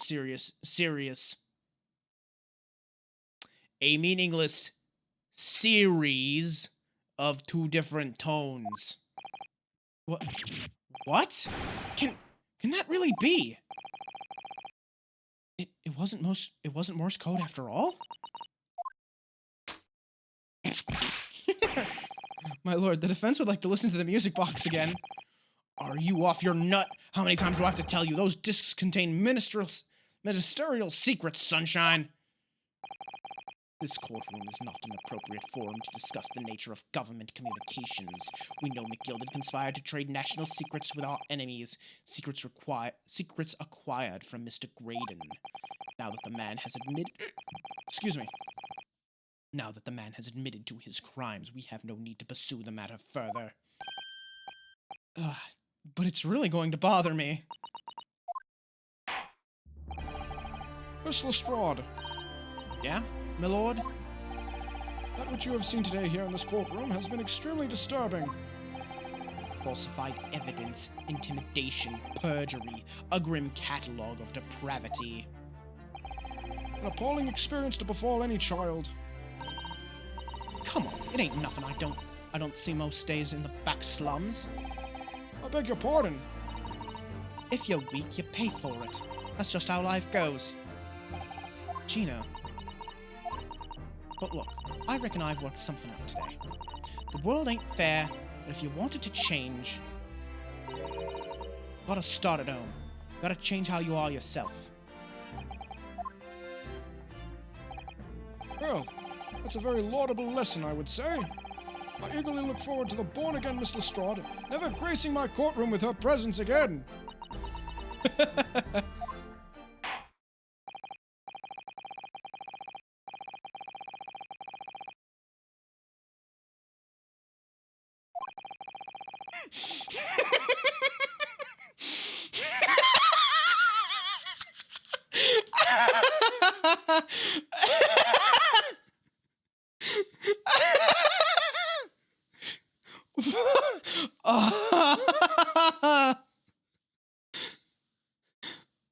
Oh my god.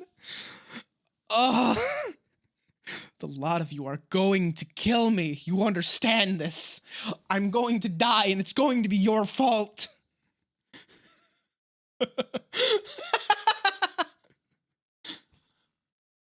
God. Okay. What am I going to do with you lot? Maple. I'm not going to die. Not physically, anyway. I hereby declare the defendant, Miss Gina Lestrade.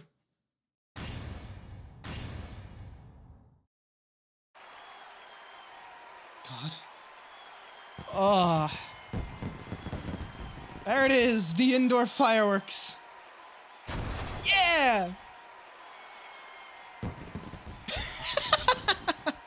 Aw, that's a nice touch. That's a really nice touch.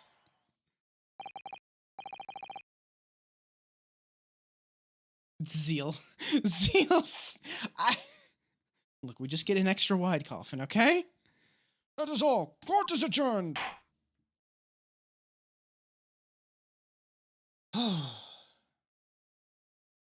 Oh?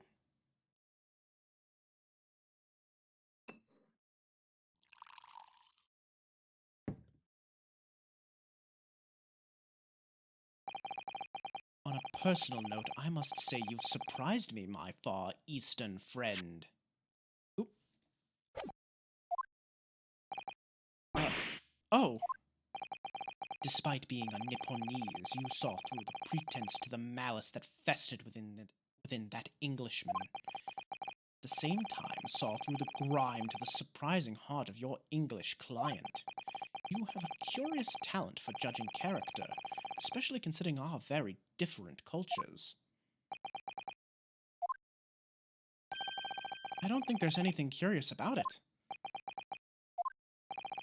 Whether we're from the Empire of Great Britain or the Empire of Japan, we're all human beings. We're not so very different on the inside. No, I took this case for one very simple reason. To lock swords with you once again here in the courtroom. You did? I encountered you for the first time 2 months ago. It reminded me of toasting friendship and trust with another Nipponese, only to find my trust betrayed. Through you, I hope to look into the eyes of the man I once knew and try to understand. You mentioned something similar earlier today, about total betrayal at the hands of the Japanese. What happened exactly? Well, you may ask. And one day, when the time comes, you will learn the answer, whether you like it or not. right. Then I'll wait for that day if I must.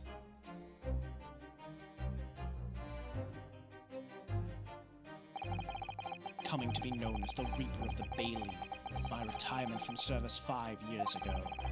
It gives me cause to wonder if our meeting has some deeper purpose. So, farewell, my learned Nipponese fellow, until we meet again.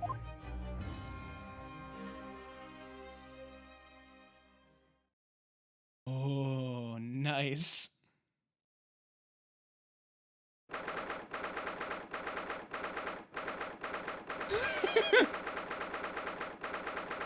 Oh my god. I turned to this for this dramatic reading of this very tense moment between Naruhodo and Zykes, and I look back to the chat, and I just see a wall of thirst. Good God. It's done. It's over at last. But where's Iris disappeared to? Ah. Congratulations, Gina. I knew it all along. I knew that you were innocent. Well, you did what you said, Mr. Naruhodo. You believed in me, right up to the end. You're as odd as your name. What's odd about it? I told you I had faith in you, didn't I? No one ever has before, see? Kept a promise, I mean. Properly. It's awful. I figured something out today. All me life, growing up in the slums, I've never trusted no one. That's just because I've been scared of being stabbed in the back. I mean, the more you trust someone, the more it hurts when they let you down. Yes, I think I can understand that. After all, I had a taste of it in that trial 2 months ago. I chose to trust someone and I paid for it. That betrayal left a big scar. You know though, Gina, I worked something out quite recently too. Trusting in someone else is really an exercise in learning to trust yourself. And when your gut tells you it's the right thing to do and your trust is rewarded, there's no better feeling in the world. I think I have you to thank for reminding me of that valuable lesson. Oh, well, if you say so.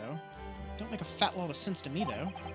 I'm trying to say that putting my faith in you, Gina, has been a real pleasure. For crying out loud, pack it in! I suppose I sort of feel the same way. I mean, sometimes trusting someone else is, you know, alright. Thanks. This is the way I see it, Ryunosuke. A defense lawyer is only as good as his faith in his client. And that comes down to how much faith he has in himself. After this experience, I'm starting to feel like I understand what you mean, Azuma. Am I living up to your expectations? Am I turning out to be the lawyer you believed I could be? Pardon the interruption. But what the deuce does a man have to do to be noticed around here, my dear fellow? Ah, that voice! It's too late for that voice now, Mr. Naruhodo. I've been standing here patiently in the corner of the room for an eternity. Yes, it was me all along, I would have said when finally you noticed me. But you people, with your incessant babbling! Ah, Mr. Sholmes! Yes, it was me all along. You see? Oh my god, I love this man. I'd assumed you'd been taken back to the hospital, to be honest. Indeed I was, but I managed to escape again. Oh. I happen to be aware of one of 2 foibles of the doctor who was tending to me. I merely made my knowledge of them known to the man, and he happily issued me with a leave of absence. How very above board. But enough about my adventures. That was a fine victory, Mr. Naruhodo. Your tireless efforts are justly rewarded, I feel. Congratulations are in order. As a close friend, I tip my hat to you. Oh, thank you. Some great detective you are. Being great at being cold as ice, maybe. I irked you in some way, Miss Lestrade? Oh, you've been having a snooze in your nice soft bed. Some of us have been fighting for our lives. Ah, well, that bullet did cause me to lose a substantial amount of blood, it's true. So I have indeed been feeling somewhat cold. Perhaps not as cold as ice, but, well, have a feel. Do you take your hands off my neck, please, Mr. Sholmes? No, wait, don't put your hands on someone's neck! They're gonna go bananas!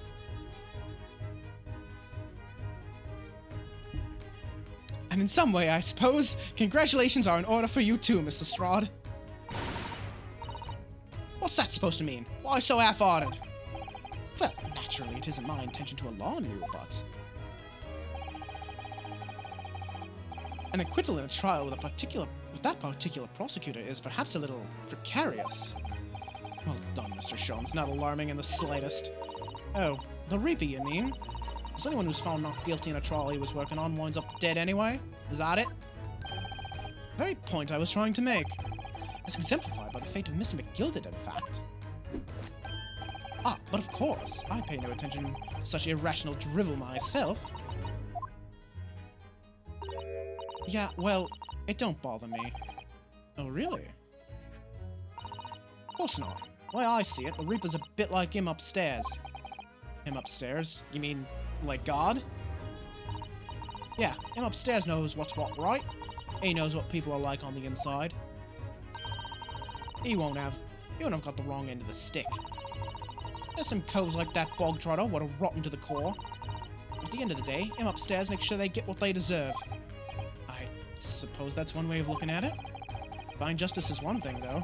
Reaper taking matters into his own hands and claiming lives is another. Well, I ain't like the McGildeds of this world. I ain't scared. I got principles, see? An honorable thief. Much like myself. A trait in you which is to be admired, Miss Lestrade. Oi, just give it a rest, alright? As I was saying, congratulations are in order. The news of your acquittal was very welcome news to me indeed. Let me express my heartfelt congratulations. Gina. Well, there you are, Hurley. How long have you been here? Honestly, I went to the main entrance especially to meet you there. Ah, Iris, my dear, I do apologize. No sword picks in my chat. None. You understand me? None of that here. But wait until I tell you what happened. This pair made utter fools of themselves. What happened? As you know, I have a penchant for a disguise. I was hiding in this room dressed as a bailiff. But these dolts didn't notice my presence at all. They had no idea. Can you imagine, Iris? Would you credit it? I'm not sure, really. I beg your pardon?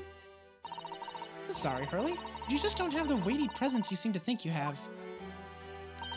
In fact, you really ought to be careful about that. It's gonna land you in trouble one day. Oh, I hope that's not foreshadowing. I'll be careful. Ouch!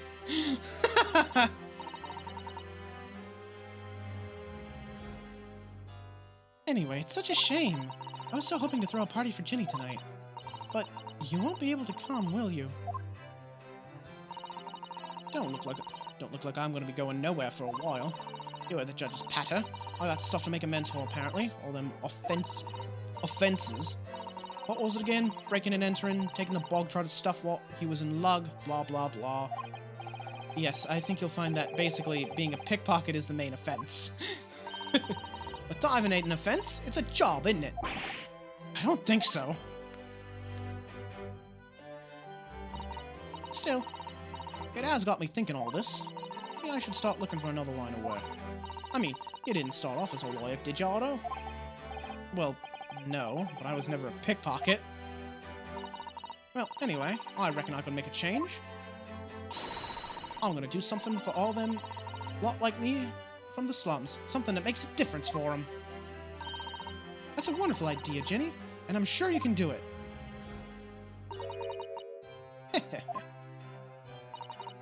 What is it? Aww. Nothing. Miss Gina Lestrade. Prison carriage has arrived, ma'am. Come with me to the rear gate at once. Right. Well, looks like I'm off then. Yes. Goodbye, Gina. And good luck. Otto. Yes?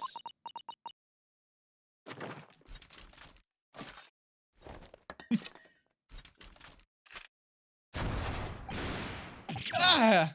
What was that for? I don't know. I mean, I don't know what to say, so... I shot you! Ah, indeed. Perhaps the situation calls for a phrase hitherto missing from your vocabulary, Miss Lestrade. Eh? On occasion such as this, I would recommend a simple thank you. Oh. Oh, yes. It's good advice, Ginny.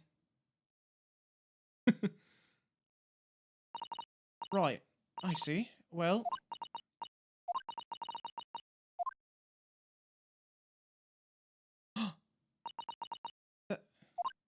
Thanks, Otto.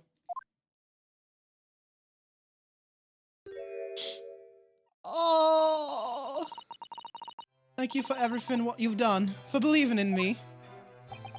Look at that smile! Oh, my heart! Not at all. In fact, that should be my line. Thank you, Gina. Oh, fucking precious. That's a smile you want to protect. Zeal on the same wavelength as me. Simultaneous. We love this. Oh no. Oh, we don't love dropping frames though. Oh god. Good. We stable? Stable. Okay. Oh, there she goes. I wonder if I'll ever see her again. Well, well, quite the indomitable pick purse. Oh, I nearly forgot. I brought a paper outside. It's a special edition, and this trial is all over the front page. Pickpocket's innocence proven. Isn't it wonderful? You should have shown it to Gina, Iris. She would have been thrilled. Oh no, how silly of me. Ah, but anyway, would you like the good news or the bad news? Oh, not again. Well, what do you say, Runo? Hurley? As usual, I think I'd rather get the bad news out of the way first. Absolutely not. I have no intention of listening to anything but good news. And there you have it. How people answer that question says a lot about them, doesn't it? Let's not go there. Alright then, maybe let's start with the good news this time. The rain has finally stopped. It was a record level of rainfall, apparently. Well, that is good news indeed. We can journey back in greater comfort. Alright then, what's the bad news? A huge storm left the seas very choppy. The channel in particular is awful, so sailings out of the Dover have been delayed by a day or more. Wait, Dover? Oh, she hasn't left! That's right. If we head to the station immediately, we may still make it in time to wave Susie off. Let's go! But, there won't be a train, surely. We couldn't be that lucky. Who do you think I am, Mr. Naruhodo? Mr. Sholmes? I rushed to Victoria Station early and made arrangements for a special express. If we hurry now, we shall be there in time for dinner. And I know of a fine restaurant that serves the most delicious baked sole. The great detective does it again! Indeed he does. I happen to be aware of a number of the rail transport director's foibles. What? I merely made my knowledge of them known to the man, and he happily laid on the locomotive. Elementary. Just an idea, but it might be wise to stop manipulating people that way. What are we waiting for, then? To London, Victoria!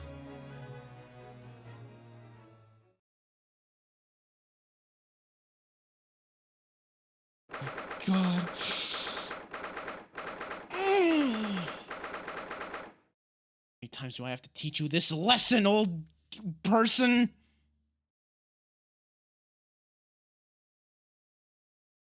Three times. That's a record.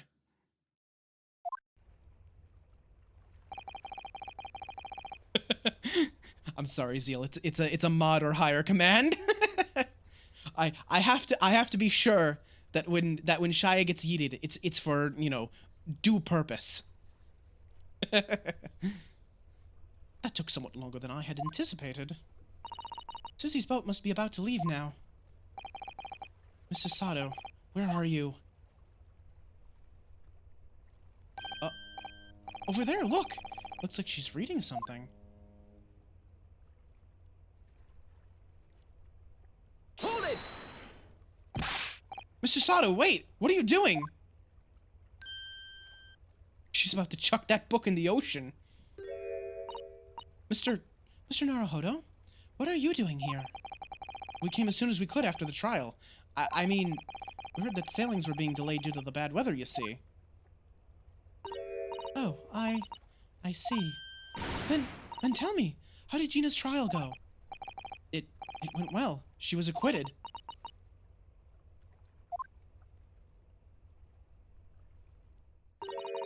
That's wonderful. Really wonderful news.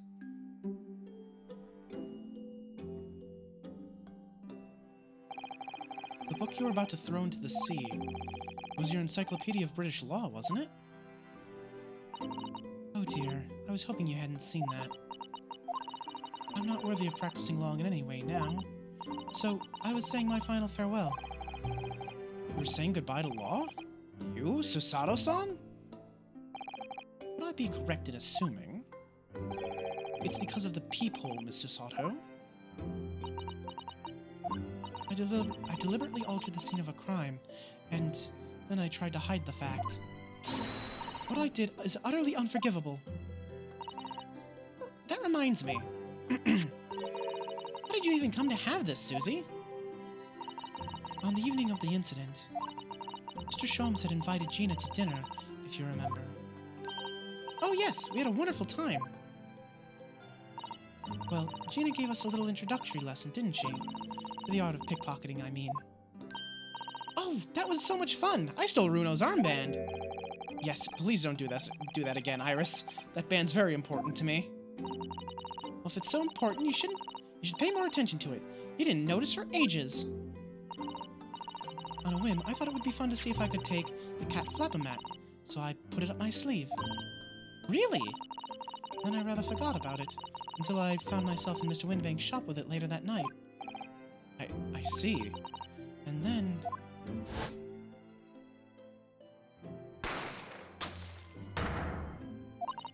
Mr. Sholmes! Mr. Sholmes! Leave me, Mr. Naruhodo. Right.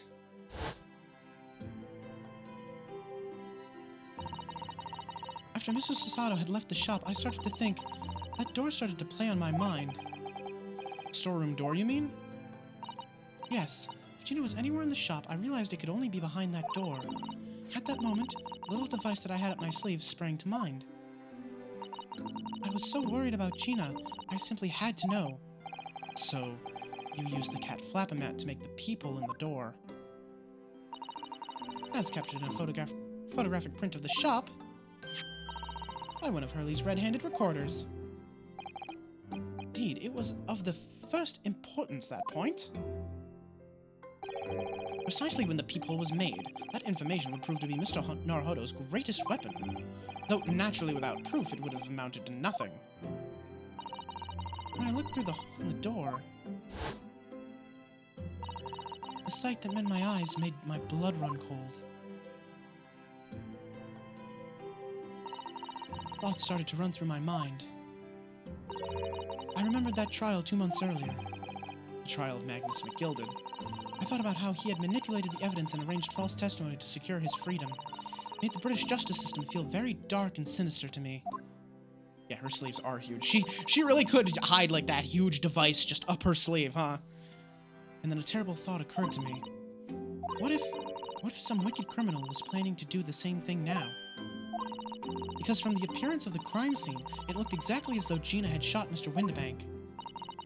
Even though I was sure she would never have done such a thing. You were worried that the true culprit would try to frame her for the crime. That's right. Then I realized. It would be very difficult for anyone to give false testimony in this case. What do you mean? Well, the crime appeared to have happened behind the door of a locked room. For someone to claim falsely to have witnessed it, there would have to be a way to see beyond the door. Ah. For which, a peephole would be the very thing. Only the peephole I had made wasn't actually there until after the crime had been committed, of course. And the criminal would know that, so it wouldn't make any difference. The possibility of a rather ingenious trap was there, was it not? A trap? Is that why she did it? So is that why you kept it a secret, Susie? You never mentioned that you had made the peephole to anyone, not even to the police. I know. And I knew at the time what I was doing was wrong. A criminal offense, even. That's why I decided to confide in Mr. Sholmes. Mr. Naruhodo was completely backed into a corner, no other possible means of escape. The truth about the peephole could save him. That was my plan. She really does think of everything. But then, why didn't you just tell me everything before the trial began? My dear fellow, you're not thinking straight. If she had done that, it would have rendered you complicit in the whole escapade. You could have been disbarred if you had been seen to have knowingly tampered with a crime scene, so Mr. Sato decided to shoulder the burden of responsibility alone. For your sake, and Miss Lestrade's. Mrs. Sato. The truth is, when it happened, I did it because I'd lost a little of my faith in the law. Oh. I was worried that the right person wouldn't be convicted of the crime. The moment I allowed myself to think that was the moment I lost my right to call myself a judicial assistant. What you did isn't comparable to what he did. Graydon is the one who lied in the witness stand, using that peephole as a way to implicate Gina. And besides, if the peephole inconsistency hadn't existed, I'm not at all sure that she would have been acquitted in the end. Mr. Sato, what you did saved Gina's life. Well, with your kind words, Mr. Naruhodo, you saved me too, from my regrets.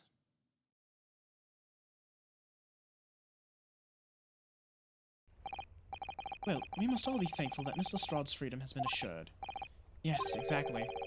Some of the loose ends in that trial will continue to play on my mind, I'm sure. But the revelation that the music box disc contained the secret messages, Naruhodo. What a triumph to work that out. I'm full of admiration. Well, actually, that argument wasn't quite as compelling as I thought it was. Oh, it wasn't?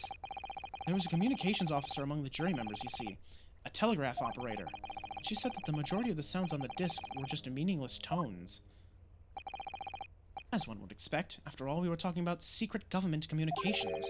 No doubt they were written in cipher to avoid being readily understood should they have been intercepted. Cipher. I see. Yeah, that was mentioned, wasn't it? So then, we could never have hoped to understand the message anyway. Nonsense, my dear fellow. It's quite a zero-pipe problem, I assure you. A. So... He? What?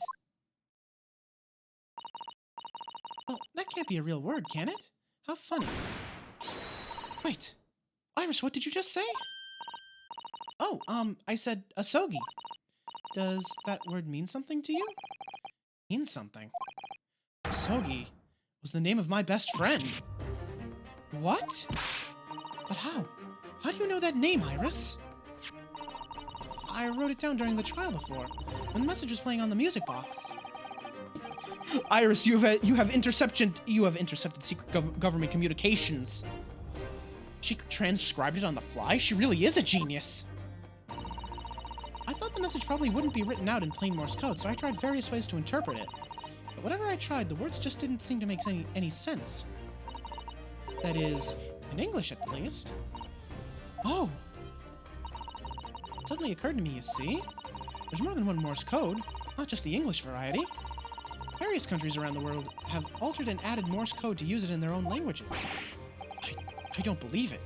Are you saying... That's right. I've only actually seen a chart of Japanese Morse code once before, but I think it's based on the Iroha pangram, isn't it? And you mean to say that in Japanese Morse code, the message says asogi? Yes, I think so. Sorry, I don't remember all of the Japanese Morse code. Iris, would you let me see that? Mr. Sato, do you know it? Do you know Japanese Morse code? Yes, I spent some time studying it. Because I'm quite sure Morse code will become ever more important for international communications. And might I recommend, my dear madam, that you focus your efforts on the English version. Be that as it may, Iris, show me the message, please. Of course.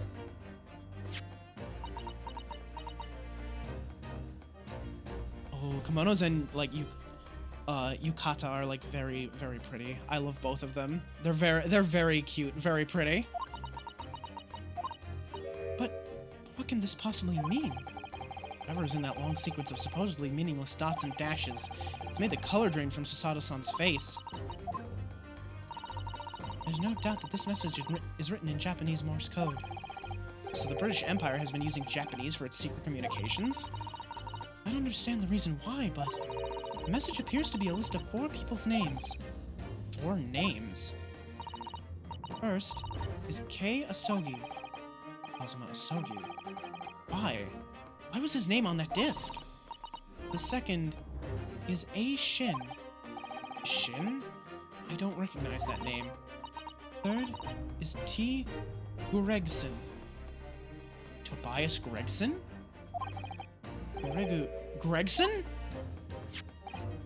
Oh, it would seem Tobias Gregson is the 3rd man on the list. What's his name doing in a secret government communication as well? And the last name... Is it my name? Is it Van Zyke's? What's the matter, Mr. Sato? Could it be R. Naruhodo?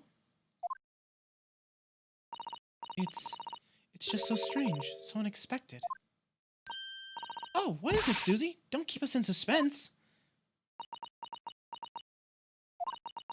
The last name is J. Wilson.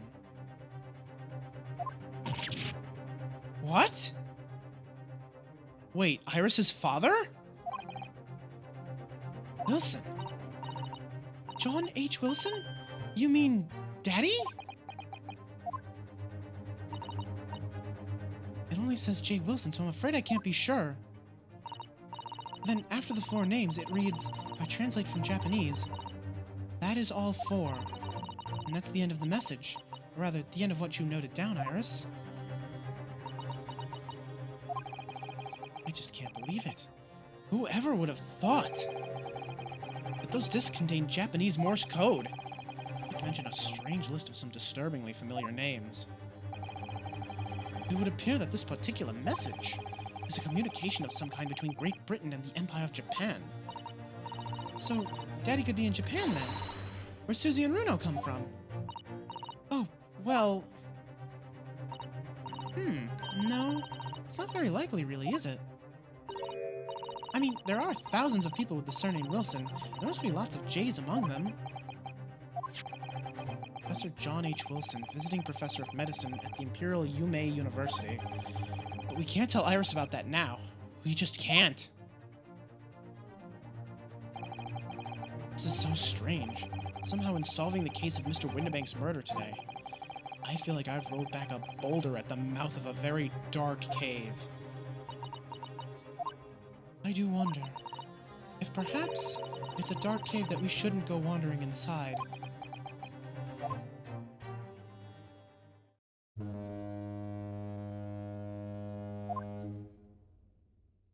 Well, I suppose that's all the time we have, huh? Oh dear, the ship is going to set sail soon. Yes, it seems so. I'll sail into that steamship first to the port of Dunkirk in France. I'll change onto a larger passenger vessel bound for Japan. You're really going then, Susie? We wish you a safe passage, Mr. Sato. Thank you so much. I wish all of you the very best. Mr. Sato, I had hoped to have you always at my side to guide me and support me. Mr. Naruhodo, please, come back soon. As far as I'm concerned, you really are the very best judicial assistant in the world. I'm quite sure I'll be back before you know it. Really, Susie? Oh, now don't forget, Iris. I made you a promise I've yet to fulfill. A promise? About your manuscript. Ah. Oh, yes. The Hound of the Baskervilles. I'll be waiting for you then, Susie. A promise is a promise. Definitely, Iris.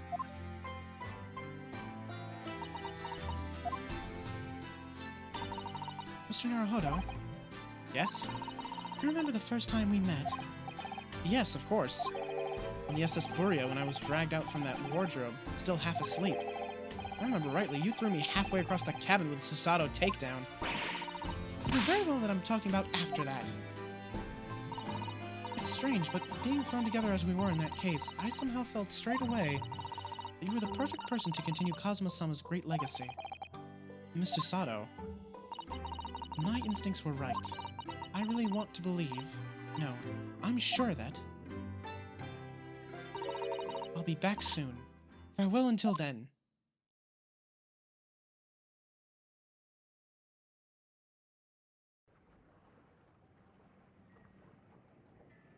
Last cutscene.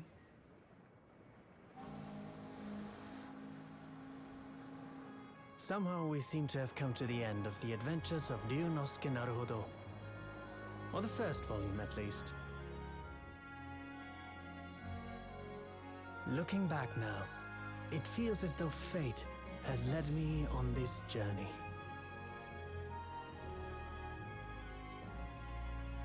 The cat's there! The cat is there. Fate led me to becoming a lawyer, Washai is there. traveling halfway around the world, to meeting the great detective. I'm sure there'll be trials and tribulations ahead. Of course there will. Wait a minute. That was the But third whatever game. happens, I know I'll be able to turn my fortunes around.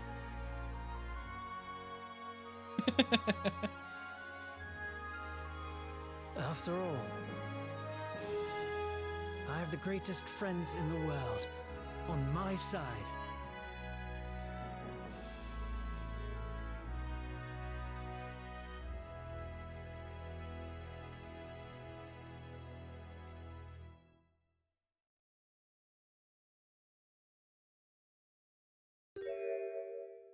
Oh? Wait, we're not done? Ah, yes, Mr. Naruhodo. Yes, Mr. Sholmes? I have some rather awkward news. The railway company has decided to sue over the special express train, apparently. Huh? It caused such a commotion on the line, all the other trains had to wait at stations. But really, we would never have made it to Dover in time otherwise. Anyway, I explained everything, and how it was all your fault. Huh? Huh? I believe a formal complaint should be delivered to your office tomorrow. But not to worry, my dear fellow, according to Mr. Sato. You love defending yourself in court. Huh? Huh? Huh? It's alright, I'm perfectly happy to testify. He really didn't look like the sort of man who'd do something so outrageous. See? Well, I know why they're doing this. Because every Ace Attorney game has to end with the same word. Mr. Sholmes. Yes? A word, if you don't mind. Just one word. Why, certainly, any word you like. Bellow it out, my dear fellow! Now, if we were on the DS, you would have to use the microphone. They would force you. But I think we're just gonna have a button this time.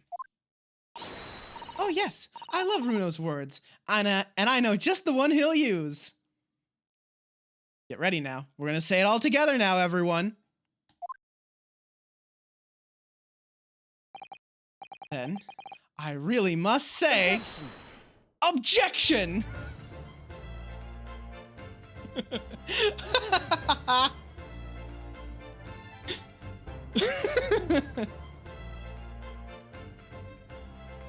Ah. What a great first game. Holy shit. And that's the first game! That's the first game! There's another game after this one. In the following weeks, hundreds of music boxes arrived at Baker Street from all over Europe. Something was afoot, though it transpired I had ordered them all myself. So I advertised them for sale with, used by Mr. Sholmes to solve an important case. And the money I've earned consulting detective work pays a pittance by comparison.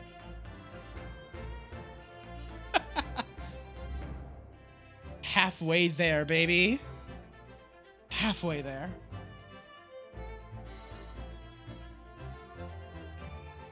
I haven't slept a wink. This manuscript is due tomorrow now. I'm this busy, Hurley usually cooks me breakfast. Well, cooks is an overstatement. For some dry toast and insipid coffee. I do miss Susie and her lovely Japanese breakfasts. God, Japanese breakfast is awesome though. Like smoked, like I think they have they have salmon and rice and eggs. I think it's smoked salmon. I think sometimes they have like smoked salmon. Ooh. Witness, your testimony is riddled with contradictions. Exactly! Rarely do rare Koban coins hide under rare stakes themselves. Well, I don't know, son knows his father is an innocent man. Or are you calling my son a liar? Witness, my courtroom is no place for your petty arguments.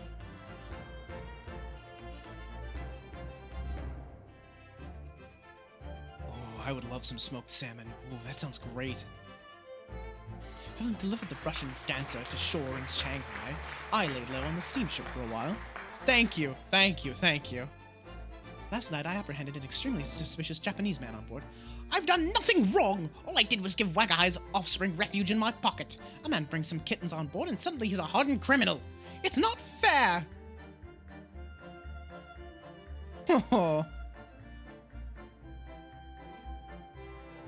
Oh, wait. Wait, offspring? Wagai had kitties? Scientific investigation will be the gold standard for policing in the new age.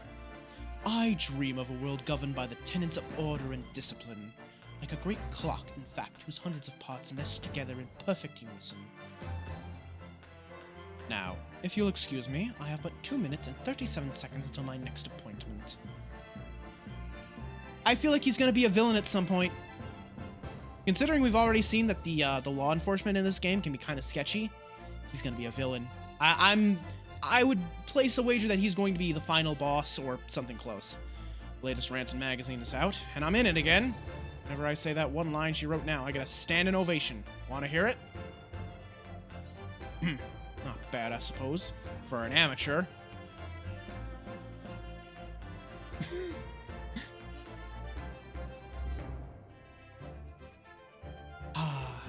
Her ladyship puts me to shame.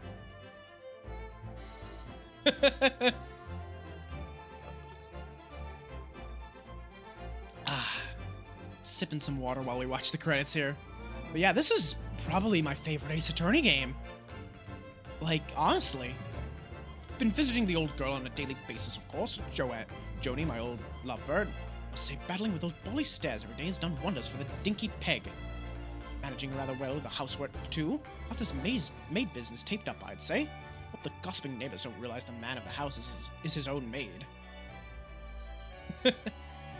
Like, I think I suppose I won't really be able to get into it until they stop showing characters talking and I have to do voiceovers for them. Oh, these two! My Rolly is back on the beat again! All thanks to the Reaper. There's nothing I enjoy more these days than hunting out small change in the gutter. I'm a better Bobby now, looking out for Londoners, their dropped pennies, and my lovely wife. Oh, Pat. Oh, Rolly. My heart! Every time! I love them both to pieces! I love them so much!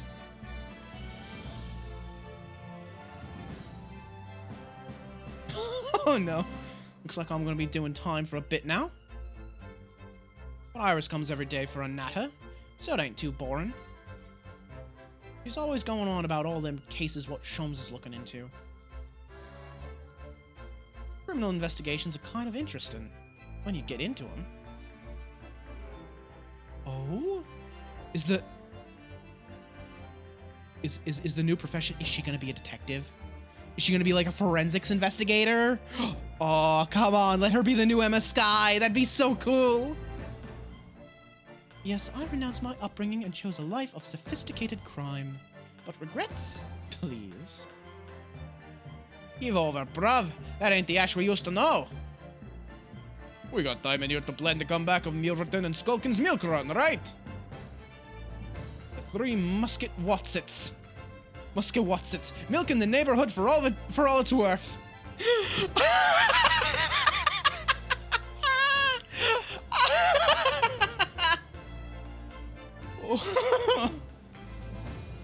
Oh my god. Oh my god, I love it.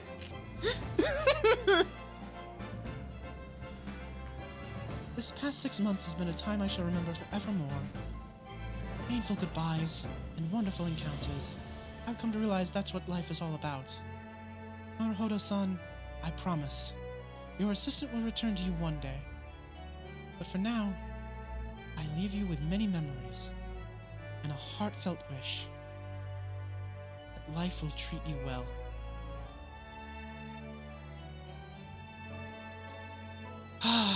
God.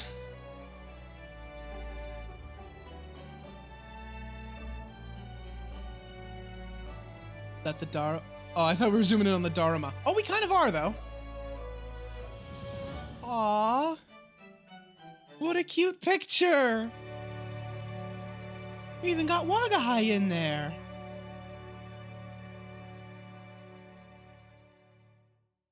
That's so precious. I love that.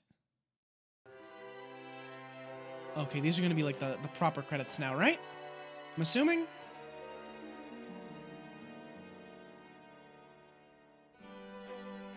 Oh, they're just going for a stroll, aren't they? Oh, lordy. That was wonderful. That was really wonderful. Like I said, I think this is my new favorite Ace Attorney game. It really does, like, look at all of the sort of, like, flaws Ace Attorney games tend to have and just polishes all of them to a shine, right? So, like, one of the things that always kind of irked me was, some cases always felt like they dragged on way too long. The final, like, bonus case at the end of the first Ace Attorney game, Rise from the Ashes, that one really goes on a long time. And I feel like the whole, like, 3-day thing where, like, oh, the last case is, like, 3 investigations and 3 trial days, I never really liked that. I don't know. It always felt very strange to leave the trial on a cliffhanger, go investigate some more, and then come back to the trial. Because, personally, in my own opinion, I think the trial is the best part of Ace Attorney. I think the investigation portions are kind of a weak point in most Ace Attorney games. And as a matter of fact, they make the investigation portions in this part a lot stronger by including those, like, Holmes's logic theater things, right? I like those a lot. Because it has, like, the flashy showmanship that all the trials have. The trials have all this drama and these, like, dramatic poses that they strike. And, all of the finger pointing. Hang on, let me lean over. All the finger pointing. But you don't get any of that in the investigations. You can sometimes make some interesting revelations, and sometimes there's a dramatic moment, like Von Karma tasering you in the evidence locker. But you don't get a whole lot of them, and it's kind of disappointing. And it makes it, and the investigation being a little bit, like, slow is fine. I'm totally fine with that, because it makes a nice build up to the case. You get eased in slowly into the case in a nice, like, slow, calm manner, and then the trial just ramps it up and gains momentum. It's like a roller coaster. The investigation is that steady, like, click, click, click, click, click, click up to the top of the hill, and then the trial is that, you start to slowly go over the edge, and then more and more and more and more and more, and then you're, like, rushing down at breakneck speeds. You know, the start of the trial is that moment where you're going over the hill, and you can feel like you're slowly starting to gain momentum, and then whoosh, you're going like mad fast. That's so. I always thought it was very, very awkward to have the trial come to a stop and then throw in another investigation, like another slow portion. I always hated that. I always thought that was just really, it upset me. I didn't like it. You know, it just felt like it threw off the momentum of the case really, really hard. So I'm really glad to see that this game didn't do that at all. Not once did we have to do a second, like, trial day. Not once did we have to go and investigate a second time. If we needed something from a crime scene, it was just brought to us. And I thought that was great. It's great. Never played in any of the Ace Attorney games? Highly recommended. Highly recommended. Despite my criticisms of, like, the other games, they're all very good. You know, it's just things that feel a little awkward, things that can, like, stutter what makes the games good, but they're still very good. But this just, like, took something that was good and polished it to a really, like brilliant shine. I'm really hoping 2 goes, like, even further and does, like, even more. I'm really excited to see where 2 is gonna lead. I wonder if they're gonna introduce another new mechanic with that one. They usually introduce a new mechanic in each Ace Attorney game of some sort, something that's unique to them. And since the next one's going to be a direct sequel, they could add a new mechanic in. I wonder if they will, or if they're just going to keep with the formula they have.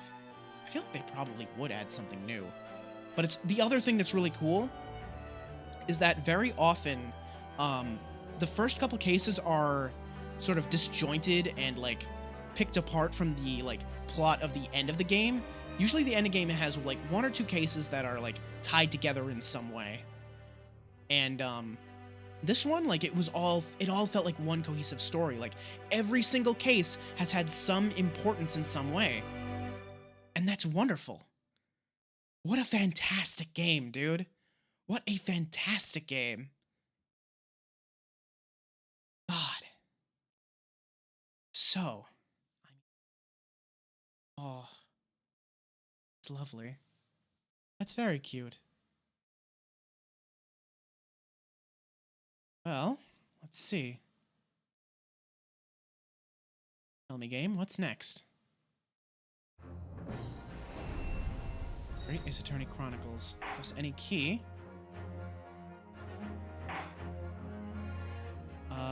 Let's see. Select adventure? New game. Oh, wait. No, wait. Hang on. Wait, that was wrong. Hang on. I saw it. I saw the arrows, like, at the last second. Hang on. Back to title. Hang on. Don't save. Yes, I'm sure. Hang on. I saw it. Hang on. Select adventure. Wait a minute. Arrows. There it is! The Great Ace Attorney 2 Resolve! There it is. That's next! I'm not sure when I'm gonna start this. I'm excited to. I'm very excited to. Where's Mr. Zykes now? Is he being hidden by someone? I don't know. Talk to Mabel, or maybe Zeal. One of them probably knows at this point, honestly. But we're gonna get more Von Zykes backstory. We're gonna figure out what this, deep conspiracy is. Ooh, I'm excited. And the best part is, we don't have to do what the people who played the first game did and, like, wait for the second game to come out. We can roll right into it. I'm not sure if I will, though. Here's the thing. As much as I have loved these games, I might take just a brief respite and, like, let one more game, like... We've started the Outer Worlds. We're going to start the Forgotten City. Which means if I stopped this, I would have to pick another brand new game. And I'm not sure if I want to do that. If I had a game that I was like halfway through right now, that I was about to finish, I would say put this off for like a week or 2 weeks. But I don't know that I want to put this off for like, I don't know, possibly a month or longer. I would be worried that I would lose like the plot threads. Because, I mean, I lose a couple just waiting a week, right? So, I'll give it some thought. It's 2 years between the two games originally. Oh boy. Yeah, glad we don't have to do that. Just like people who are just getting into Psychonauts now don't have to wait 15 years for their sequel. But yeah, I'll think about it. I'll think about it. Maybe I'll just put it off for a week and do like something really small. Maybe I can find like a really small like indie game or something to play. I'll think about it. Well, I'll consider it. We'll see. But yeah. With that said, thank y'all so much for joining me. That's gonna be the stream. So off's kind of short. Ooh, I'll think about it. There's a lot of games that have been suggested, and there's a lot of games that I've already had in mind that I want to play, you know? Oh, we don't have a watch time, thing, sadly. We've been going for 4 hours and 11 minutes, if you're curious. So hang on, before you go, there's two things. Well, there's the raid, obviously, but there's one more thing. Let me see if I can pull it up here. It is a browser source, so let me pull it up here. There it is, right? So hold just a moment, please. Because here's the thing. This is the last stream of September. So if I can just get to my own channel real quick here. Let's see, how many is that? 13?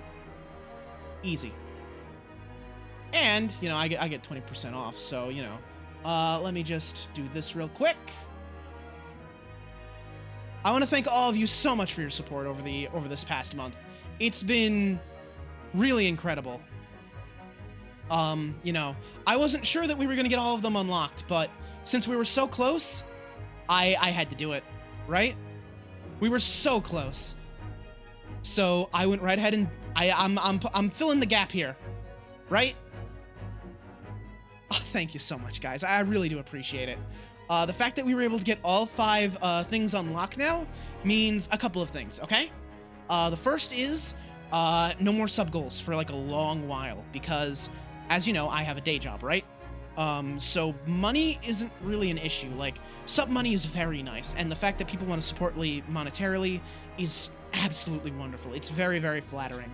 I just feel weird because I don't need it, and I feel like there's other people that could be supported monetarily that would need it more than I do, I guess. I mean, if you don't know anyone else you want to support monetarily, well, I'm here, I guess, but... Anyway. So the goals from now on are going to be follower goals, because the next time subs are going to matter to me is when I'm trying to make a push to quit my day job, right? The big goal of mine right now is to eventually get to a point where I can quit my day job and stream full-time. That's a long way out, obviously, because it would take a lot of monthly subs in order to generate, you know, revenue that's consistent enough to actually live off of. And, you know, even if we had people that were super generous and giving, like, 50 gift subs, you know, like, every month, the money you make from 50 subs a month, it's not enough, sadly. That'd be $100 a month, a little more than $100 a month, which wouldn't be enough to live off of. So from now on, it's going to be follower goals, right? So encouraging to, like, you know, share stuff with your friends, tell people about it, and we'll have rewards that, you know, since there aren't any emotes to unlock anymore, we'll have, like, special streams or events or stuff like that. And I will be thinking very, very hard, about some sort of special event or reward or stream to do, since we hit the 50 subs, right? Since we got all the emotes unlocked and we got the 50 subs and everything, and most of that was like all of you guys and your incredible generosity, I gotta think of something, right? I'll think of something. We'll do something. It'll be cool and it'll be fun. I'll look back at some of my old, I had sub goals like laid out in like in my debut stream, I think I'll pick one of those and I'll make the rest like follower goals, right? I think that'll be fun. So, anyway, thank you again all so much for watching. Thank you for your support over the past couple months. The channel's been growing like really fast. Yesterday, that stream was like the biggest stream I've had in like ever, maybe. I think we capped out at like 16, 17, 18, 19 people or something like that. It was something wild like that. I never hit double digits, and that was wonderful. I didn't say anything at the time, but I was looking at that number. I'm like, oh, I'm in double digits. I'm a double digit streamer. Look at me. Anyway, let's see who's going right now. Oh God. There really isn't anyone that I follow going right now, huh? Well, I don't, let's see. Yeah, there isn't really anyone I follow that's going right now, so I guess we're just gonna end it. I'm not, as much as I know some people like to do it, I'm not a fan of finding random streamers because, I don't know, people have had some bad experiences with going to random streamers and like the streamer just turns around like, ah, you're fucking stupid.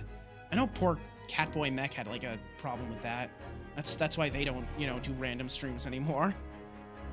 But and on top of that, I don't even know if they'll be like entertaining. I'd feel bad if I sent you to someone who just wasn't fun to watch. So yeah, we're gonna shut it down here. Thank you again all so much for your support. I've been talking in circles for like 10 minutes now. And I will see you all. Oh gosh, it's gonna be Sunday, isn't it? I'll see you all Sunday for the first stream of the Forgotten City. I'm very much looking forward to that. Oh wait! Oh, I just realized what I can do! I just realized! I can separate this Ace Attorney and Ace Attorney 2 with the DLC for Outer Wilds! Oh shit! That's next week! Next week is the Outer Wilds DLC! Oh, hell yeah!